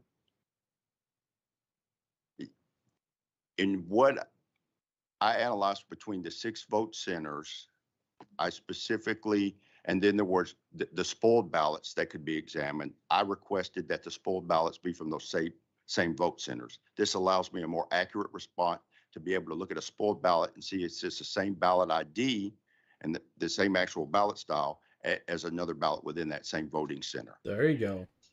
The one thing that I have to point out is out of all the spoiled ballots and the duplicated original ballots, there were a total of 113 ballots examined. 48 of those Wow. existed because there was a 19-inch image of a ballot printed on 20-inch paper. Objection, Your Huh. Honor. Move to strike as non-responsive. Not sure what question he was answering. Yeah, that's not going to be stricken. Well, I don't know that it was non-responsive. Yeah, I'll overrule it. You can cross-examine. Thank you, Your Honor. there you go. So Mr. Good Parikh, call, Judge. it's your testimony upon inspection of these ballots that you determined that there was a 19-inch ballot image projected onto the 20-inch paper. Is that accurate? Yes, that is accurate. That's one of the initial things when I initially were reviewing evidence that was presented and in the public, I saw that the ballots, and it was, to me, was easily identifiable. Okay. And is this something that going into this inspection you had seen evidence of? Yes, sir. And what evidence was that? That was a photograph of a spoiled ballot right next to the reprinted ballot from a vote center. It's included in my declaration. There you go. When you say that's included, do you mean the photographs? Yes, sir.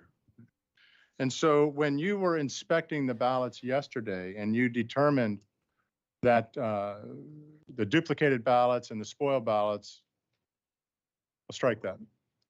Why How do many keep showing duplicated the ballots 2019 did you procedures inspect? manual? 15 total. And out of that, and duplicated again means that the ballot was rejected by the tabulator for some reason? Yes, sir. It could not be tabulated at either the ICP2s, which are at the vote center, or the ICC at MTech. Huh. Out of that 15, how many of those contained a 19-inch ballot image on 20-inch paper? 14. 14. What about the other remaining It one? it was physically defective. And when you say or physically, slightly torn. slightly torn. There you go. Can you explain to the court how a 19-inch ballot image, we'll strike that. How did you determine that it was a 19-inch ballot image projected onto 20-inch paper? Because these ballot images are a PDF file, which gets stored along with configuration settings. That's what makes up the ballot style and the ballot definition, which is created usually on the EMS, which the actual application that does the ballot style is called EED, right? That's the application that actually does the ballot style. It's usually installed on the EMS servers. That application creates that style, the definition, because it needs those things because it gets loaded on the tabulator. That's how it's evaluated when the image is created. And that's the print job, to use a common term, that gets sent to the printer.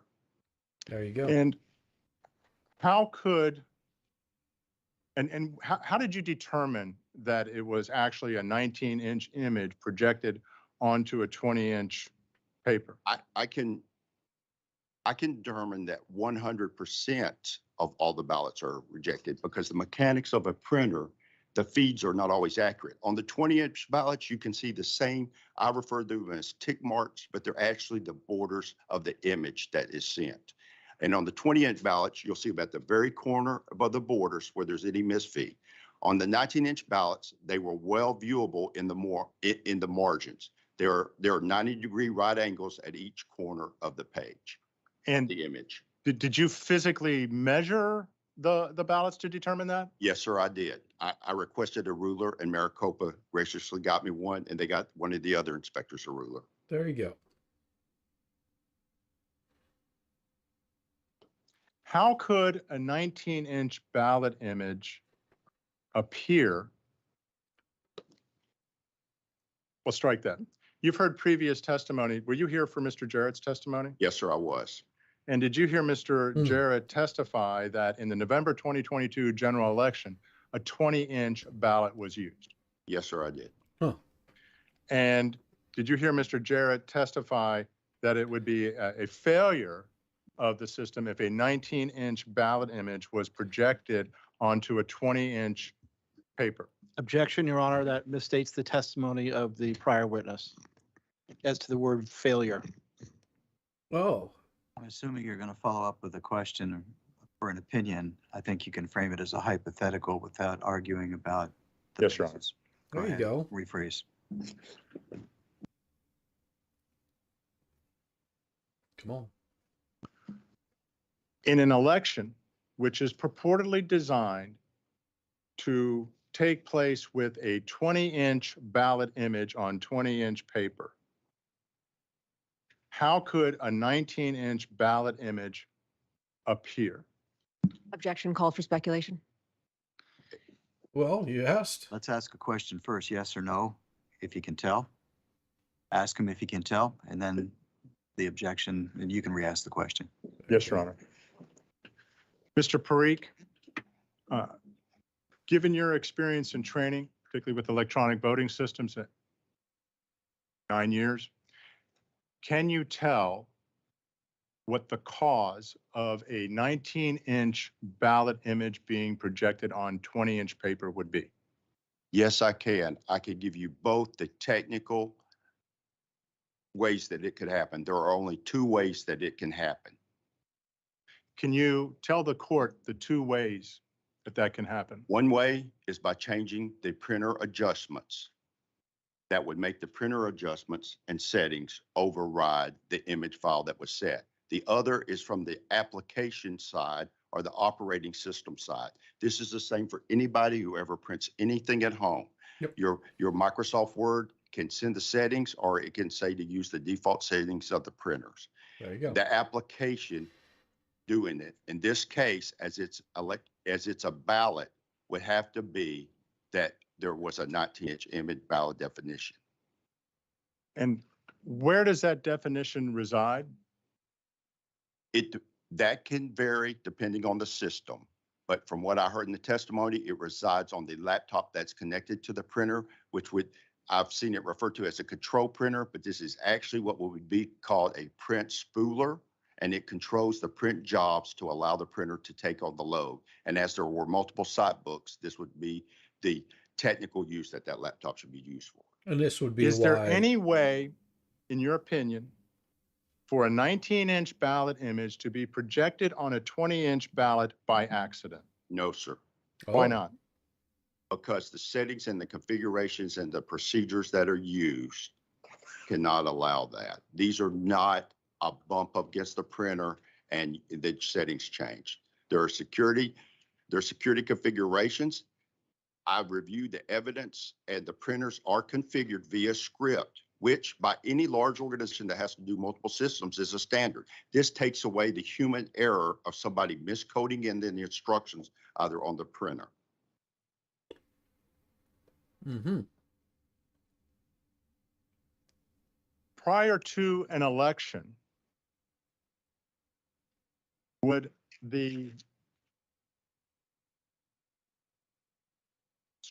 prior to an election, would it be detectable I'll be right back. that a 19-inch ballot image had been projected onto 20-inch paper? Yes, if logic and accuracy tested that all voting styles or ballot definitions were included, which a standard logic and accuracy testing should test every style that's available. And there should be a listing of said styles.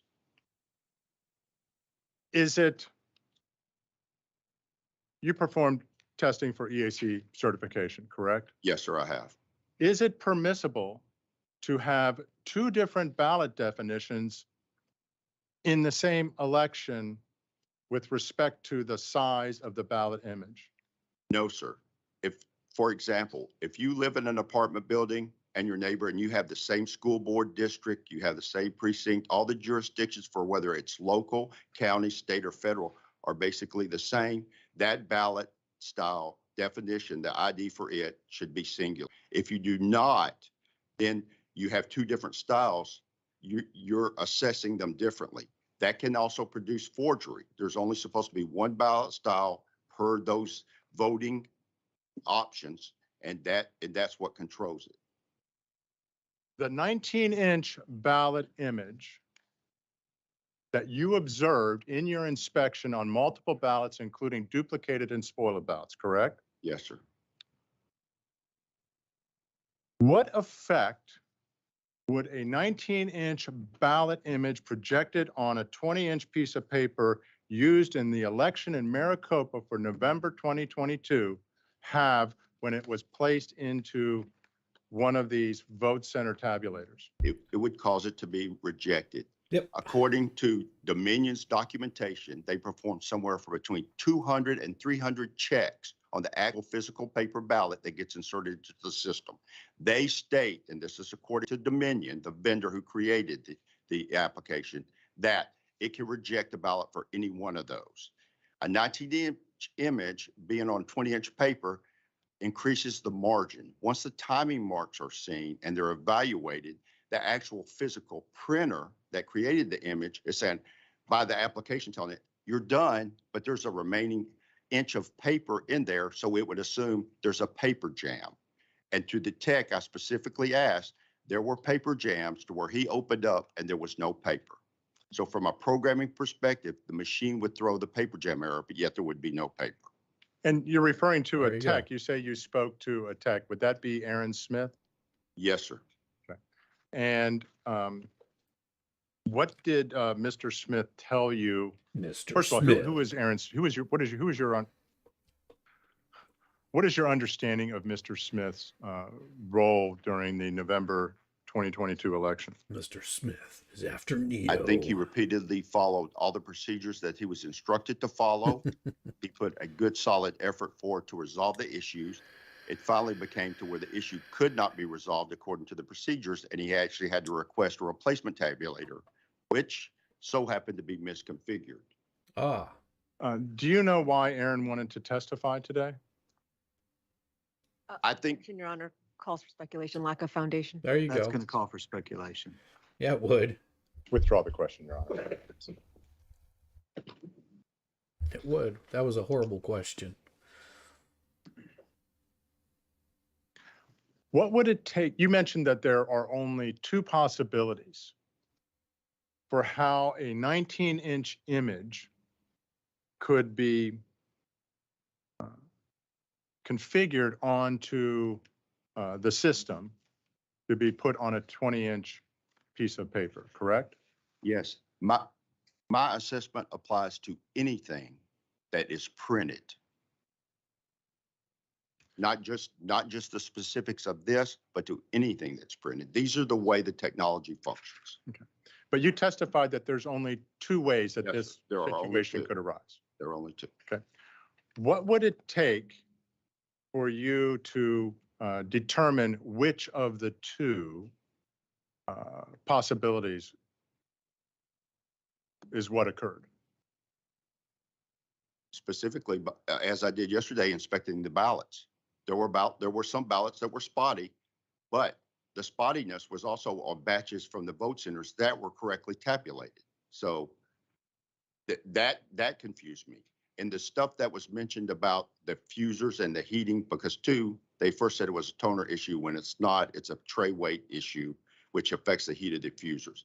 The mechanical function of a fuser and heater, from what I observed from the spottiness, did not match what is a standard error or example that would be demonstrated. There were one or two occasions that were exactly that way, but that was about 2 ballots out of all that I examined. But if you So were to about- try to determine whether it was a printer 1/10 issue, of 1%. configuration issue, or an issue with the ballot definition, Come on, guys. with respect to how a 19-inch Really image bad. was projected onto 20-inch paper, what would you need to do? I would need to see the ballot styles and the ballot definitions. In totality, if there's 15,000 of them, all of them should be examined. There you go. Do you have, obviously you've been practicing in the cyber field for 2 decades, correct? Yes, sir. It includes everything, to include printers. That's what I was going to ask you. Do you work with printers? Do you understand how printers function and work? And at what level is your experience? To a detailed level, to where I actually called one of the government agencies in the missile defense side to get highly upset, because I understand the protocols that run. And it's not just printers, there are multifunctional devices, MFDs as we refer to them, because they can scan, they can print, they can send file transfers. And I've evaluated protocols. I've also done root cause analysis, because classified printers they could print classified data even when they're not supposed to, because of the rollers. And this is one thing I refer to it as ghost printing.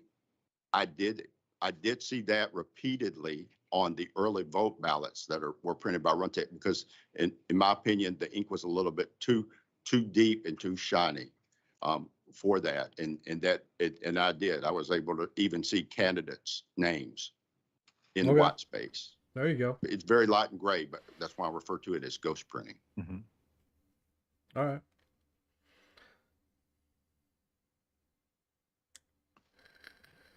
What would you recommend be done with the ballots currently stored at MTech now, given your findings from the inspection? Objection to relevance, lack of foundation, speculation.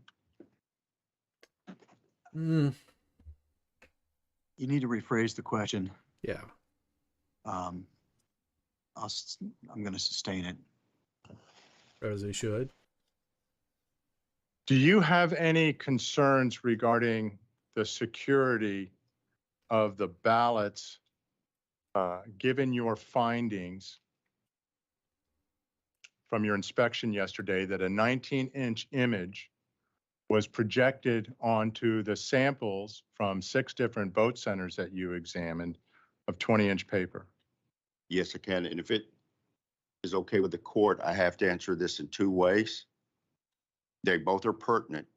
But first, I observed how ballots were being pulled out and sampled and they obliged in every direction, whether top, middle, or that they were provided. I observed more improperly imaged ballots that were not inspected that were there. Now, to answer the question, Ooh. those should be secured. I will state in my capacity, I handle everything from physical security to accrediting buildings for classified information storage. I've been a classified courier, which means I'm authorized to transport classified information. As a forensic investigator, I fully understand chain of custody. And what I will cite is that the facility and the security and chain of custody at the vault and the tabulation center are highly inaccurate, and those ballots could be tampered with. Oh. They should be sealed and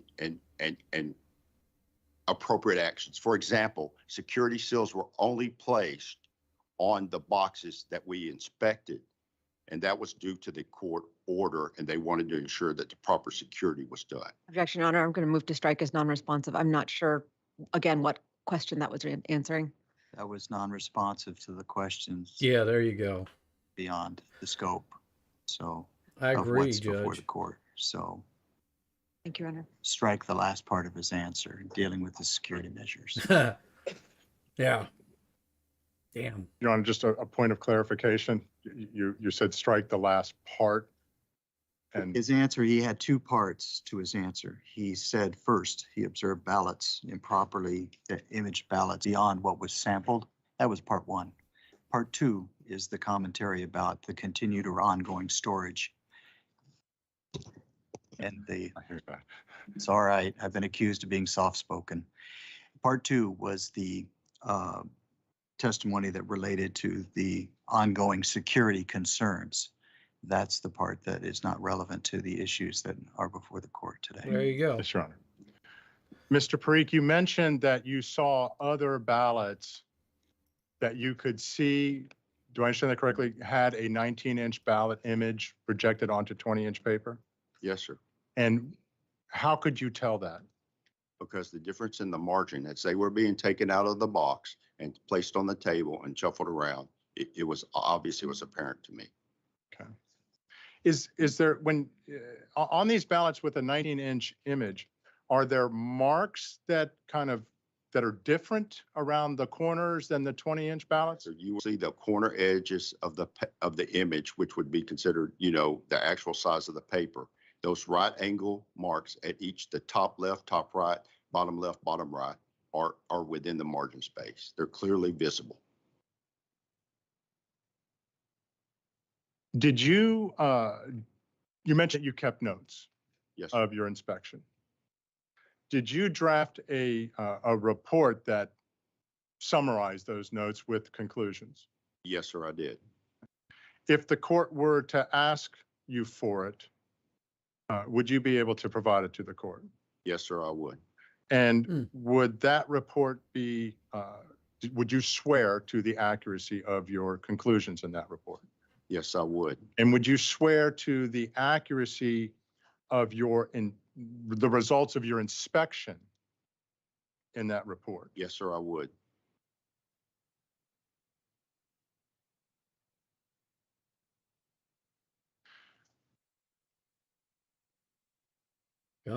You testified earlier that having a 19-inch ballot image projected on a 20-inch ballot, as you observed appearing from ballots cast in 6 different vote centers. Yes. Duplicated ballots, spoiled ballots. Yep. Come on. That could only Get to your arise question. from, Come on. could it be by accident or is it? No, sir. It could not be by accident. Those are configuration changes that are administrative level on the printer, or they're with a ballot and style or ballot definition file. Okay. And those are done on the EMS system, which has password security and everything else. You have to add, the EED application is actually the one that creates the ballot style. That's what's used. It's commonly put on the EMS server because that's like the centerpiece. And those two systems are controlled access. You testified earlier that you have been involved in other assessments of failures relating to cyber-related issues, correct? Yes, sir.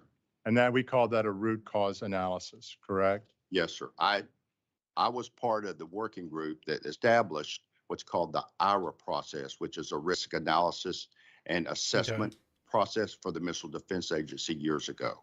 It's a standard risk analysis and assessment. And in order to do that, that's the basis of how you analyze threat. And then you also, that's why you conduct root cause analysis, because you have to be specific when you assess risk, excuse me. In the performance, in your experience, and you testified earlier that the federal government that had actually criminally prosecuted people based on your findings in a root cause analysis? Yes, sir. And sometimes they ignored my analysis, but that's beyond. There you go. Given your opinion that, strike that, given your opinion and your knowledge of how ballot definitions are configured and how printers work,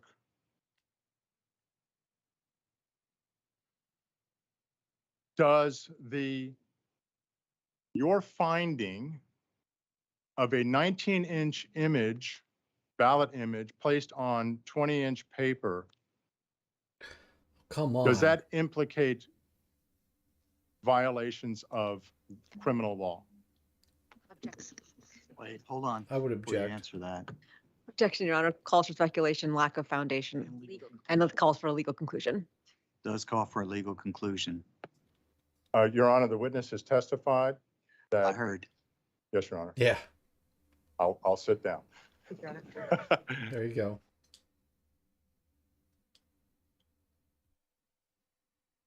Based on what you have determined on your physical examination of these ballots, your experience both in the industry as a He's going to get another objection. certified Better forensic word this hacking right. investigator, your CISSP, your skills with, I believe you called it IRAP. Was that? It's IRA. That's the acronym that does it. There are different, and this is specifically for technical risk and assessment. This is one of the issues when I work for the voting system test labs to get all the vendors. I've dealt with over 7 of them to my memory, right? None of them performed it. The labs didn't perform it. I eventually convinced one lab to do this because this is vital to when you're doing system testing, let alone security system testing. And this applies not just to electronic voting systems. This is to all information systems, all technology. These are standard engineering principles. Is there any way you could be wrong about a 19-inch image being placed on 20-inch paper? No, sir. I give the technical options that are there. There are 2 ways that this can happen. And based on this system and the controls in place, this could not have been an accident. And there are only 2 options. It would take further investigation, further forensic examination for me to determine exactly which one it was. Thank you, Mr. Parikh.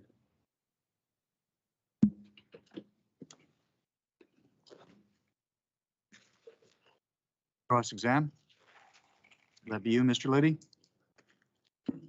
All right. Your Honor, I think we're going to break up the cross-examination if possible, one from the county and one from the governor-elect office as well. And if we could do the counties first, I think we might get to the other one after lunch. We shall see. Thank you, Your Honor. I appreciate that. As some of these allegations go directly to the conduct of the election by my client, Maricopa County. Is it Mr. Parikh? Who is that Maricopa correct County? pronunciation? Yes, sir, it is. And where do you reside, Mr. Parikh? I reside in Huntsville, Alabama. There And you you go. traveled up to Maricopa County for this proceeding? Yes, sir, I did. Yes. And who paid for your travel?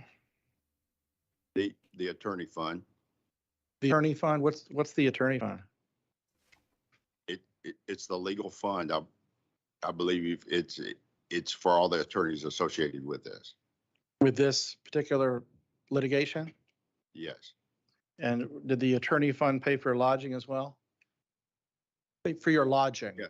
Lodging is always considered travel. And are you being paid Be for your right back. time? Yes, And what is the rate at which you're being paid for your time? $250 an hour. That's also coming from the attorney fund? Yes, Are you familiar with an event called Michael Lindell's Moment of Truth? yes. I spoke at the event. You appeared and spoke at the event?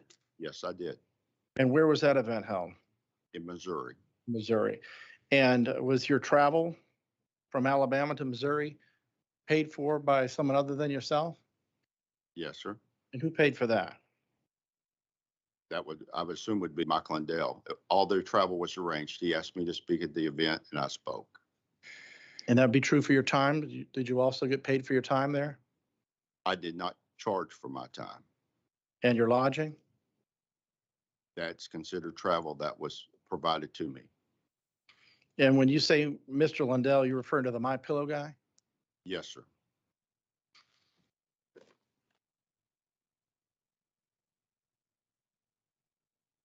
And you are a cybersecurity professional? Yes, sir, I am. During your investigation of this election, did you detect any hacking involved in the 22 general election in Maricopa County? No, sir.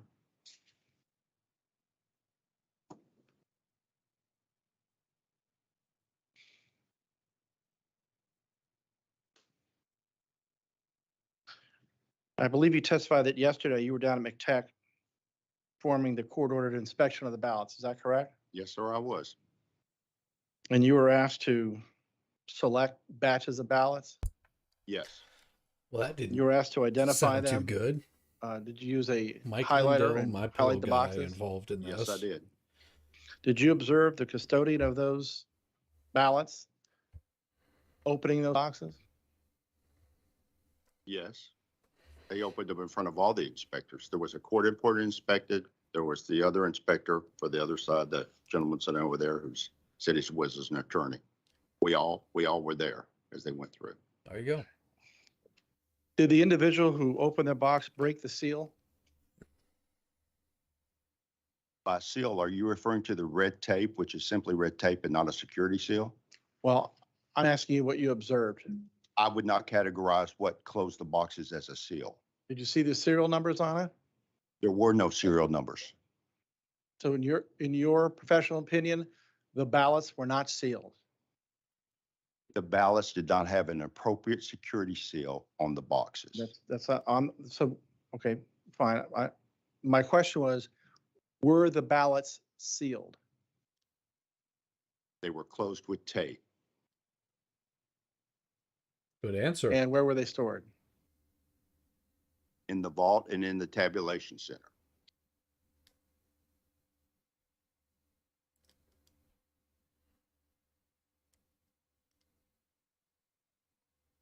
Okay. And would you say in your profession, details are important? Yes, they're highly important. And you said that you reviewed the statutes prior to initiating this investigation? I always have to do that because it's relevant, especially if a state states a statute. So that's a yes. Yes. And you also reviewed federal statutes? Yes. AVA, I think you said? I'll go as far as back as the 1990 FEC standards. I've reviewed them all, every version of the VVSG. And you downloaded Title 16? Yes.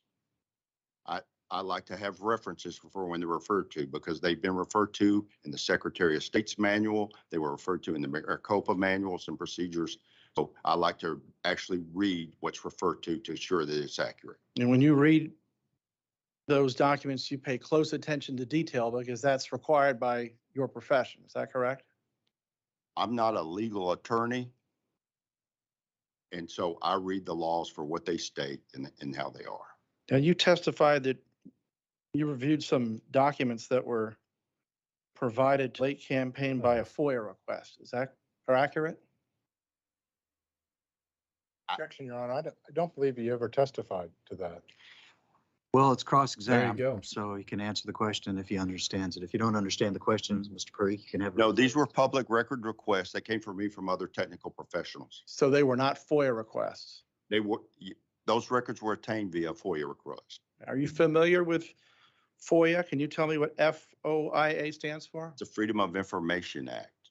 And is that a statute, a federal statute or a state statute? That depends on what you're requesting the FOIA for. That's categorized at the federal level and state levels, to my knowledge. So a FOIA can be either a state or a federal in your understanding. Yes. And if federal was FOIA and state was a public records request under the Arizona statute, that would be a detail that doesn't interest you? That if the data was illegally obtained, That's not the question. The question is the detail, difference between a federal statute and a state statute of interest to you? when I'm provided evidence, I always ask the source of it. And I have received, in my experience, I have received evidence from law enforcement officials where that, in my opinion, were not properly obtained. And as a forensic investigator who understands chain of custody and all the legal ramifications, because for the court's record, the majority of that deals with the statutes. For example, the this lockpicks guy's that I own as part of my losing security the judge. thing, You in need my to just state, I have to have a shut private up. investigator license. These are the statutes that a forensic investigator handling evidence has to be aware of. Thank you. And when you're working with your security thing, as you said it, are you familiar with federal statutes and state statutes? Objection, Your Honor. Not sure about the question. Well, if he's What kind of confused, federal- I'll withdraw the question, Your Honor. thank you. Yeah, you Next should. question. You've just testified that you receive information from law enforcement that's both federal and state law enforcement. Is that correct? I didn't say that. I said it was law enforcement, and And you testified both federal law enforcement and state law enforcement. Is that correct? what I just told you is I said I received it from law enforcement. Well, when you receive information in your profession from law enforcement, are you familiar whether the law enforcement's federal or state? Yes, when they provide me the evidence, Is that yes, a detail that's important to you? yes.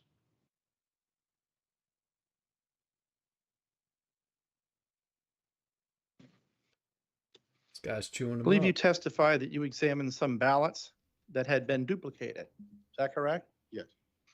And you testified that you examined the originals, but not the duplicates. Is that correct? That's correct. And you examined and you testified that the duplicates were not kept next to the duplicate. The duplicates were not kept next to the originals. Is that correct? That's correct. They're supposed to be traceable and you should easily identify them. Mr. Garrett said that he would have to get his techs busy and that it would take them over a week to try to find them. That's your recollection of what Mr. Jarrett said? What? That is, That's your recollection of what Mr. Jarrett said? that is what Mr. Jarrett said. And if the ballots, the originals, those and the duplicates were in the boxes right next to each other, would that surprise you? The duplicates that I was shown because they were duplicated were part of one of the votes. Oh, here we go. Let's pull this back up here. Original duplicates. They had to run and count them so they could try to map them back to which site they belong to. So that's your recollection of what Mr. Jarrett said when you asked to see the originals of the duplicates? No, sir. I'm asking you a detail. That's a detail that's important. You're telling this court that when you asked Mr. Jarrett to view the duplicates of the originals, that he told you it would take 6 hours.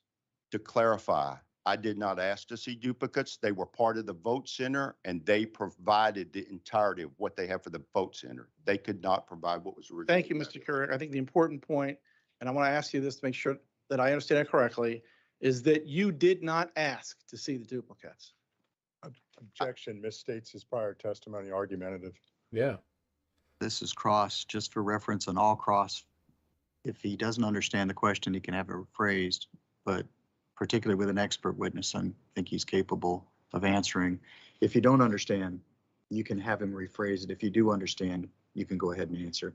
Would you like the question restated to you? Yes, sir. It was. Please, Mr. Liddy.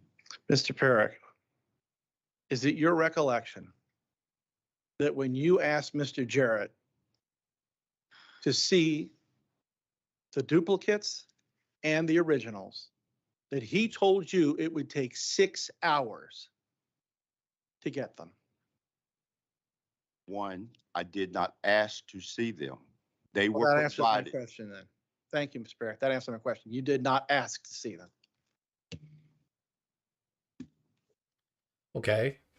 That's not some sort of Your mic Honor, drop. They should have if I been may, provided. There's just, your counsel have redirect, yes, sir. so just answer his questions for Yes, you. sir. I just want to state that we were following. But Sure. wait, Understood. I have another question, if you, question for you. Your Honor, it's appropriate. Please. You've testified that you have a working theory that some of the ballots for the 2022 general Well, you wanna election ask this question. were on 20-inch paper, but were printed at 19 inches. Is that correct? 19-inch image printed on 20-inch paper. It is not a theory. Okay, so it was 20-inch paper. The Mhm. ballot was 20 inches, correct? Mm-hmm. The paper was 20 inches. And the image was 19 inches, according to your testimony, correct? The ballot image was 19 inches. Yes, sir. Are you familiar with a shrink to fit setting on a printer? Yes, yes, I am. Could a shrink to fit setting account for some of the ballots you observed being 19 inches on 20-inch paper? No. That is a possibility, but it would violate the configuration settings they had for the voting systems and the tabulators. And you've testified that you're familiar with the election process? Yes, sir. And you testified that if one were to take a 20-inch ballot that's shrunk to 19 inches and put it Image. into a vote center precinct tabulator, it would not get tabulated, It would not get tabulated at any tabulator. any tabulator. So, That includes ICP or the ICCs at Central. okay, so if it went down to central, according to your understanding, and it was tried to run through the tower tabulators, it would also not be tabulated. Is that correct? Correct. That is correct. And you've just testified that you observed some duplicated ballots. Is it your understanding that a ballot that cannot be tabulated by a precinct-based tabulator and cannot be tabulated by a tower configured tabulator at Central would then be duplicated? It would have to be because it couldn't be tabulated, so And- it would require duplication. And after duplication, what would happen to that ballot?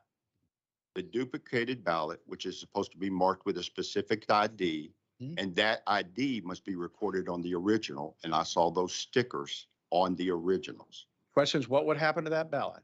Then the ballot would be rerun through the duplicated ballot would be run through the tabulator. So it would be tabulated. Is that your testimony? The duplicated ballot would be tabulated. Yes, it should be. Okay, so if a voter walked into a vote center on election day, filled out a ballot, Yeah. maybe had a shrink to fit setting on it, so it wouldn't be counted on the tabletop, would go into door number 3, goes on down the McTech, they put it into the tower tabulator, and it doesn't get counted, and then it Right. gets duplicated, and then it gets counted, so that voter's ballot was Oh, voted dude, and tabulated. stop Is yelling that at your him. understanding? You started, Is that your understanding? Your Honor, I can't answer that question the way he asked the question because it's inaccurate. So that Don't means it's not underst- your, if I'm you sorry. don't Your Honor. understand, you can say, I don't understand, and he can rephrase it so you can understand. But if you don't like the way it's phrased, that's something that your counsel will have to clear up. Yes, sir. Your Honor, if I may address the court, Oh, I'm provided for technical expertise and give those options. And if the technical scenario is inaccurate, I cannot answer the question. Let me try again. His leg, right here in this room. bona fide candidate for governor of the Grand Canyon State. Hundreds of thousands of voters would love to have had her as the next governor. One of them chooses not to vote in the 26 days of early voting or mail-in voting or emergency vote center voting, but chooses to show up on election day, gets a ballot from a ballot on demand printer, and somebody either intentionally or inadvertently has hit the shrink to fit setting, and this 20-inch ballot paper comes out 19 inches. This voter fills it out.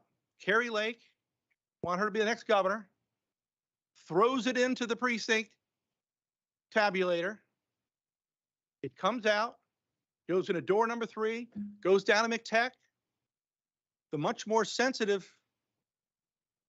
tabulators, according to you, Why are you would not yelling? count it. Calm down. It would then go to duplication. It would be duplicated. Then it would be tabulated. Is that your understanding of the elections in Maricopa County? Your technical description is not possible. I apologize. I wasn't attempting to give a technical description. I was just saying what happens based on your testimony. So you're saying in that scenario, that voter who wanted to vote for Carrie Lake would never have that vote tabulated. Stop yelling. Is that your testimony? My testimony is that a shrink to fit